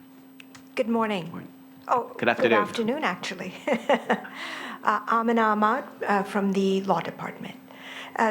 You have before you a letter from our bond counsel, Attorney David Panico.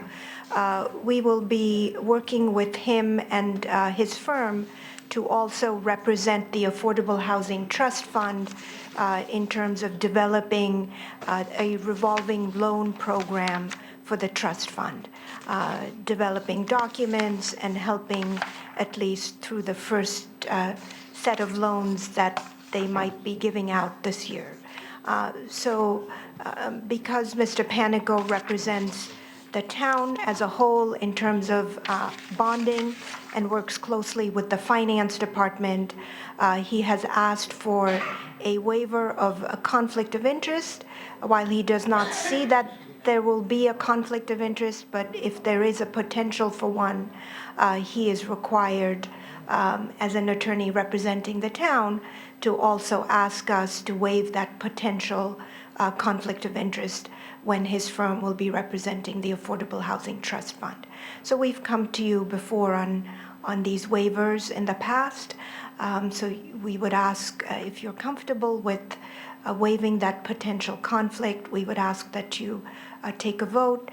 We are also going to the Affordable Housing Trust Fund Board to do a similar waiver of the conflict. And the letter also says that if in fact there is a conflict down the road, then Robinson and Cole would withdraw as counsel for the trust fund and would continue as bond counsel for the town.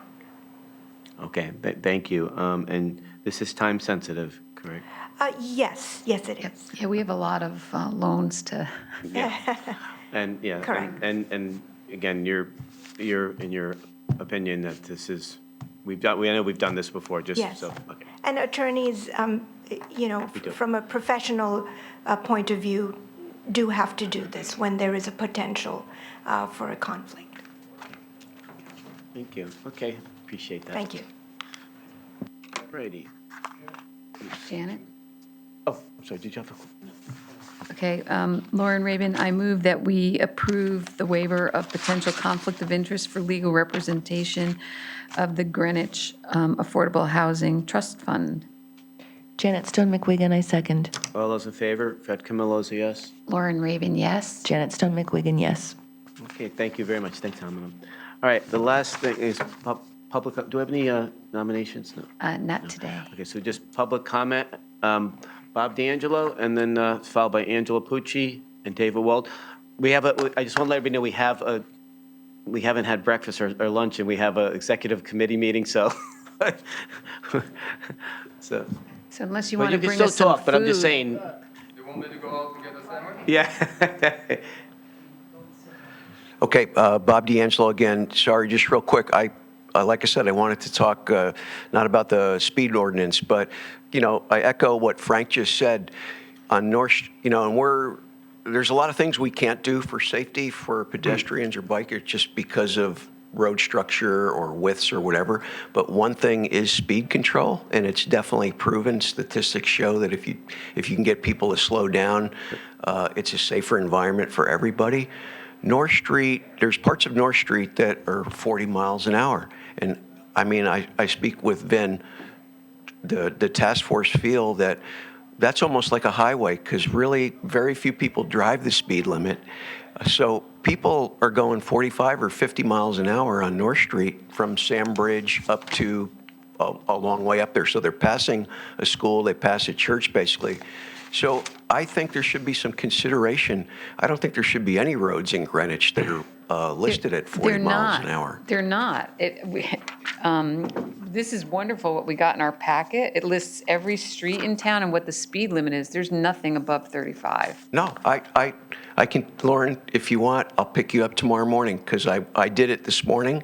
There's a sign that says 40. On North Street, when you go near Sam Bridge Nursery, if you're heading north, you will see a sign that says speed limit 40 miles an hour. So what I did this morning, just to see it with my own eyes, and I know it's too bad that Jim's not here, or Michael, or a police officer here, because they trap data. They know volume, they know speed. So I didn't come here to speak, and this is the way it always is. But this morning, I drove North Street. I stand corrected. I see 40. Yeah. I have new contacts. I can't read right now. That's okay. So just real quick, because I know you're hungry, I drove up to It's not just that, we have an executive committee, that's why I didn't get to the rest. We have an executive meeting where we're interviewing people, that's why I apologize. I drove in my car this morning to Merritt Parkway on North Street, turned around and waited for a group of cars to come by me south. So I got behind them just to see what they might be doing, and I joined their pack, and they were doing 47 miles an hour.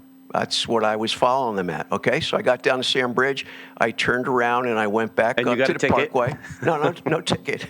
No, they're doing other better work No, I than thought that would've been a good- So that I would've went been a back good- up there, and then what I did is I started heading south myself, going 40, I was going not 40, but 45 miles an hour. And not long, I had a list of people behind me like Frank does. They didn't hit the horn. They weren't giving me hand gestures just yet. But there were I counted 8 cars behind me in a small stretch. So, I mean, that's a highway. If you're going 50 miles an hour on a town road, that's like being on a highway. So I just wanted to mention, go on the record to say, we, the task force, we think that there should be no roads in Greenwich that have a 40-mile, or if anything, it should be stepped down. It's just way too fast. I don't have the answer for enforcement. I know there's other things you can do, but that's just too fast. I know when Jim left, but I know when we tried to we looked at speed limit on Mallard Drive, and we had to go through the state and prove something. They had to do a study, and this is 4 years ago. And he said, be careful what you find, because they go by average speeds when their state's doing that. He said, and if you might end up with something a little bit more than what was there. So we put went to enforcement instead rather than do a change, because sometimes if the average, that's what he said, that may have changed, but they would take the average speed. And that, again, I'll ask him about that. But that's why that Mallard Drive one didn't go anywhere. But they gave out a lot of tickets. All right, Angelo's been waiting for, I know, Come up before. that's a, And I'm sorry Amy's not here, because she made a comment about the price increase. Well, first of all, Happy New Year, everybody. Happy New Year. Happy New Year. And I'm here again because of the potential price increase. Now, she mentioned a commercial price increase of 112 to 119. Commercial means the haulers. It doesn't say anything about the $25 fee that is now still out there. And using the data, well, let me step back a minute. Fred appointed me on his committee a couple of years ago for the Selectmen's Committee to look in the waste situation. We had many meetings, many arguments, a lot of discussion, and we looked at the data. The $25 fee that is imposed does not cover their garbage that they bring in. Maybe 20% of it, so it means the town is picking up the difference. The haulers pay 100% of what they bring in. It's not costing the town a dime for us, okay? What we're saying is they need to look at that ordinance of $25, and I know the lady was over here saying something about she doesn't think it should change, but it's a fair thing that everybody should pay their fair share. And, if there's seniors out there, I pick up seniors and I do give them bargains for their garbage service, so it can be worked out. That's a minor detail. So, and the other thing is, there's nobody at that gate to keep an eye on who comes in and out of that gate. I guess a gentleman over here mentioned open bar. I go in there every day, and there's days when there's not one person watching the gate to make sure the people are coming in with their stickers. So there's a lot of people coming in and out of there that don't have stickers. That needs to be addressed. Way back when we had our meetings, and we were able to come up with a suggestion, and at the end of our terms, I came up with this idea of $75 for the permit for the sticker. That would cover the cost of all the extra garbage those people bring in, plus pay for a man full-time to be at the gate to keep an eye on what's coming in and out of there. And of course, it never appeared. The RTM voted to a $25 fee in the ordinance, and I think that needs to be addressed, that ordinance, because it's not paying their fair share, okay? And make my last note, Fred, because I know you want to go home. I paid $25, and I saw the time is till 2 p.m. So I never go after 2 p.m. And I drive around with the stuff in my car, thinking there's someone going to be there. No, we'll get to that in a second. It has nothing to do, but it's ironic. All right, thank you, Angela. And just to clarify before you leave, when Angela's talking about the gate, is when you go in there and you go to the recycling, and Anthony's in the scale house there, he's tending to the cars and the trucks. There's nobody there, so you could actually have lines there, and somebody's going around and then goes down and dumps off. They could have a lot of stuff, so that's going to be picked up by the taxpayer, and it's not weighed. That's the reason why, and I'm glad Karen sort of was going there, we really do have to redo Holly Hill. I mean, it's really hard, but maybe there's a way to, since they left now, I don't know if they're watching it, but maybe you could send an email to Amy, Jim, and copy me about maybe restructuring people. I know they do the light duty, but that's not permanent. So we need to have somebody, maybe just redeploy somebody from somewhere. It's easier said than done. She needs to put it in her budget that she needs somebody there. The problem is, I know the problem is, I know she's hesitant about that. And we're also adding headcount in my budget. But our complaint is, Fred, we're paying an increase. I know. But the $25 people aren't? No, that's ridiculous. That's ridiculous. It's an issue of fairness. I totally understand. All right, I'll buy you lunch. Thank you, folks. Joey B's, right? Gary, and then my friend here, and then I think that's it. Right. Did you want to say something? Gary Silverberg. Yeah, no, it is. Gary Silverberg. I hadn't planned on talking today, but thank you for the opportunity. Happy New Year to you all. First of all, I do sometimes come on River Road Extension, and trying to get out of the intersection with Valley is really hard. I think stop signs all the way around would be really good. But I'm also here as the town vampire, which many of you knew me as. There is a real lack of blood in the system. The number of donors that are coming in is way down from past years. The Red Cross is now having to put off certain deliveries, or hospitals can't do certain surgeries because they don't have enough blood. So I would encourage you, the easiest resolution to keep is donate blood. So I run these 6 times a year, the first Monday of the even-numbered months. The next one that I will be running will be on February 5th, Monday, February 5th, Greenwich Reformed Synagogue.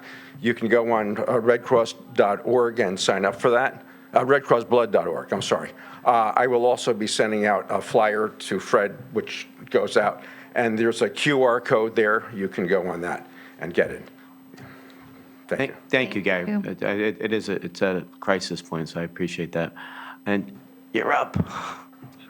Just identify yourself. Of course. Thank you. I'll pick your garbage and leave. No, he said that, and I am such a law-abiding citizen that it said up till 2 p.m., so I never tried to go there after 2 p.m., and I have the stuff in my car. Anyway, my name is, Randy Katzel. I live at R-A-N-D-I-E, and the last name is K-A-T-Z as in zebra, E-L. I live in Greenwich Oaks on Weaver Street, which I call the Indy 500. I walk my dog, or I walk myself 2 to 3 times a day up and down Weaver Street. And as I said, it's the Indy 500. And I have submitted several times a complaint. And cars, Town of Greenwich trucks, gasoline trucks, you name it. Now, they had these machines about a month ago. See, eagle eye here. I see it on the pole right before Greenwich Oaks on the east side, and then one on the west side. And I don't know, a couple weeks, and it gauges the volume and the speed. Okay, so now they put up one, I don't know what you call that, radar speed sign, and the speed is supposed to be 30 miles an hour. So A, it's not on all the time, and B, you have cars that come barreling down Weaver Street past, whatever that curve is. And then they start barreling down Weaver Street. So basically, you have this radar sign, which is at the end of Weaver Street to slow them down to 30 miles an hour. I mean, what is that? It should be at the other end where the cars start barreling down. And then the same thing on the west side. Now, they didn't put a sign there, or whatever that radar speed thing. And you have cars zooming up Weaver Street from Glenville Road, and then they cascade, they go barreling down. And there's no sign there. So my point here is, I mean, I think it's stupid to have that radar sign 7/8 down at the very end of Weaver Street, and that there's no other comparable sign. So, Randy, you talking about the portable ones, electric, or No, the one it's- that's stationary? no, it's stationary. Yeah, so it's a different- It's a school, because by state law, No, you wait. have to have the stationary is it a ones near schools. No, I don't remember. No, but there's But- no but the school portable there. ones- Yeah, you go at the Shell station. Yeah, The it's- steps up go to Glenville School. That's Yeah, the but it's a- entrance to it's a Glenville zone. School. By state law, that's a state law that has to be there.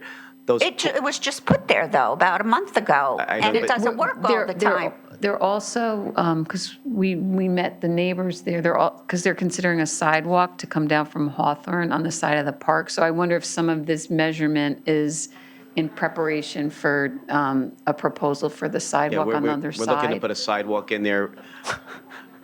So who did the study? Not the town of Greenwich? No, the town of Greenwich is going to look at the possibility of adding a sidewalk on the park side, because a lot of children Crossing the street. are crossing Weaver Street. Because there's no sidewalk there. So we Okay, wanted but- to connect them and keep them off of crossing there.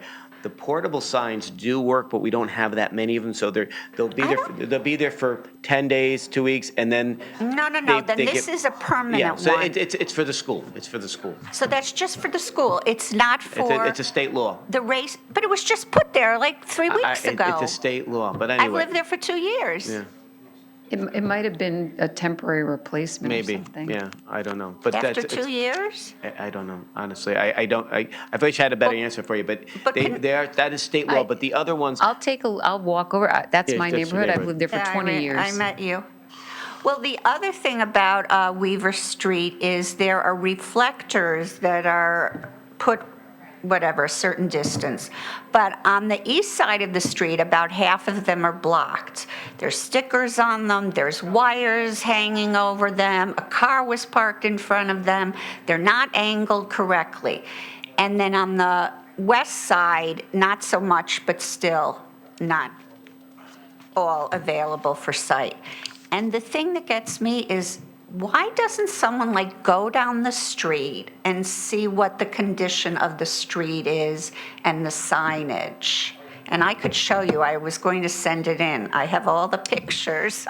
But again, it's to me, I don't know, I don't understand. I've told you, for 2 years I've lived on that street and they just put this Yeah, sign I up. think, I know DPW is looking into it, and they did meet with the neighbors, so maybe you just weren't a part of that conversation. So I think we have your name and to take your data in, as, along with everybody else who's talking about the improvements to making that small area. Yeah, I think I'm gonna, soon, here's my personal emails on that. Yeah. If you could send me that information about Okay. what's being hidden over there, Okay. so I could send it to DPW to take a look at it. Because sometimes we do have signage where you look at it and all of a sudden there's growth and it Well, starts this to is, cover. people like put a sticker on it, or there's a wire hanging in front Okay, of well, it. just let us know where it is. I will, Here, I'll give- okay, and I had 2 other things, but you have your. On the way to the dump, tell Freddie. Well, so, well, You put can it, always email put that, too. put that in the email, Randy. Thank you. All right. David, did you want to say something? Yeah, I'll be short. Sure, thank you. Thanks, Dave, that was good. I have to get up to the microphone.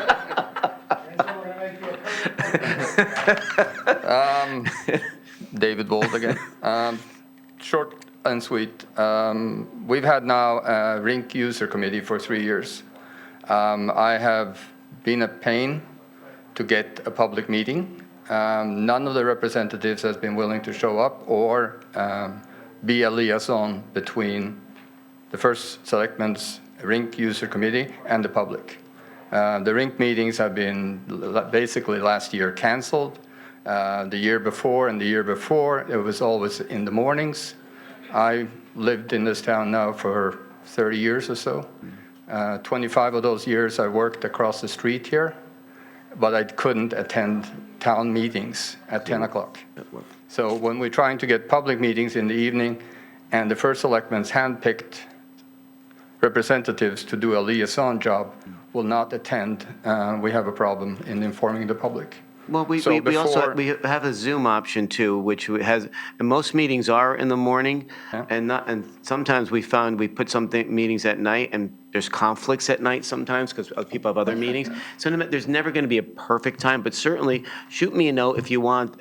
I don't know, the reason why we shut that down, because we were going to zoning, and we met with the B&A people, we met with some people in the neighborhood, we met with some of the veterans that we walked, still Pecora, we walked there, told them what we were going to do as far as pushing it back, addressing that, not touching any of the trees, putting a path, a sidewalk, which the residents liked, which they don't have now, for exercising.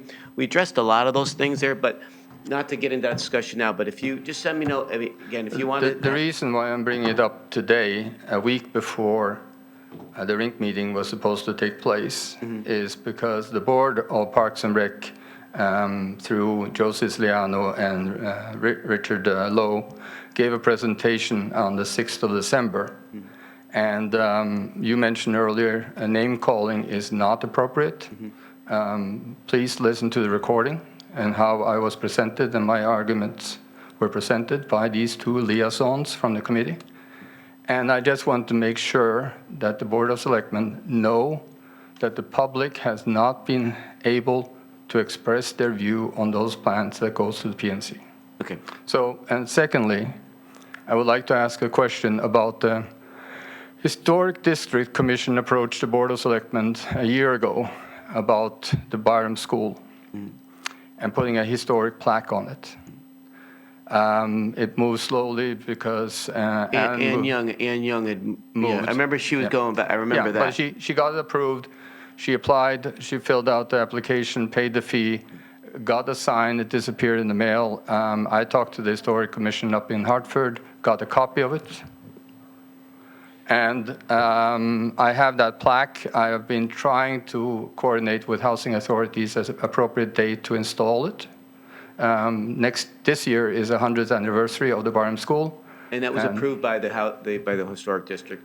Historic District was, through Ann Young, was the one that applied for the plaque. Did they vote on that? I'm not sure if they voted, but I mean, she wouldn't have gone ahead. I'm just trying to see because I'm just thinking out loud, and I could ask Sam too, the jurisdiction there, because if they voted on it, it'd be a little bit different. I don't know if they didn't vote on it, and it's the housing authority's building. It's town property, but I mean, that's the legal department decision. Yeah, that's what I'm. Offline, yeah, let's do it, yeah. He's, okay, so I'm on the commission, yeah, he's a commissioner. Okay, that's good. We'll talk afterwards. You are the liaison with this here. Thank you. No, All right, no, you're not off the hook. I move that we adjourn. Is there a I move motion? that we adjourn. One last question. guys, Make I it have- quick, David, please. We got a I'm going to meeting. throw up. question. I'm so hungry. Okay. David, come on, please. Yeah, purely records of a meeting. How many days after a meeting would that be available? Usually right after, right? I understood 5 or 7 days. Yeah. I don't know. I know that. Requirements, I do not know who the secretary is. No, but I Okay, think all right. Okay. There's a motion on the floor. Is there a second to Then I'll adjourn? push the button. Second. All's in favor? Fred Camillo's a yes. Janet Stone McGuigan, yes. Abstain.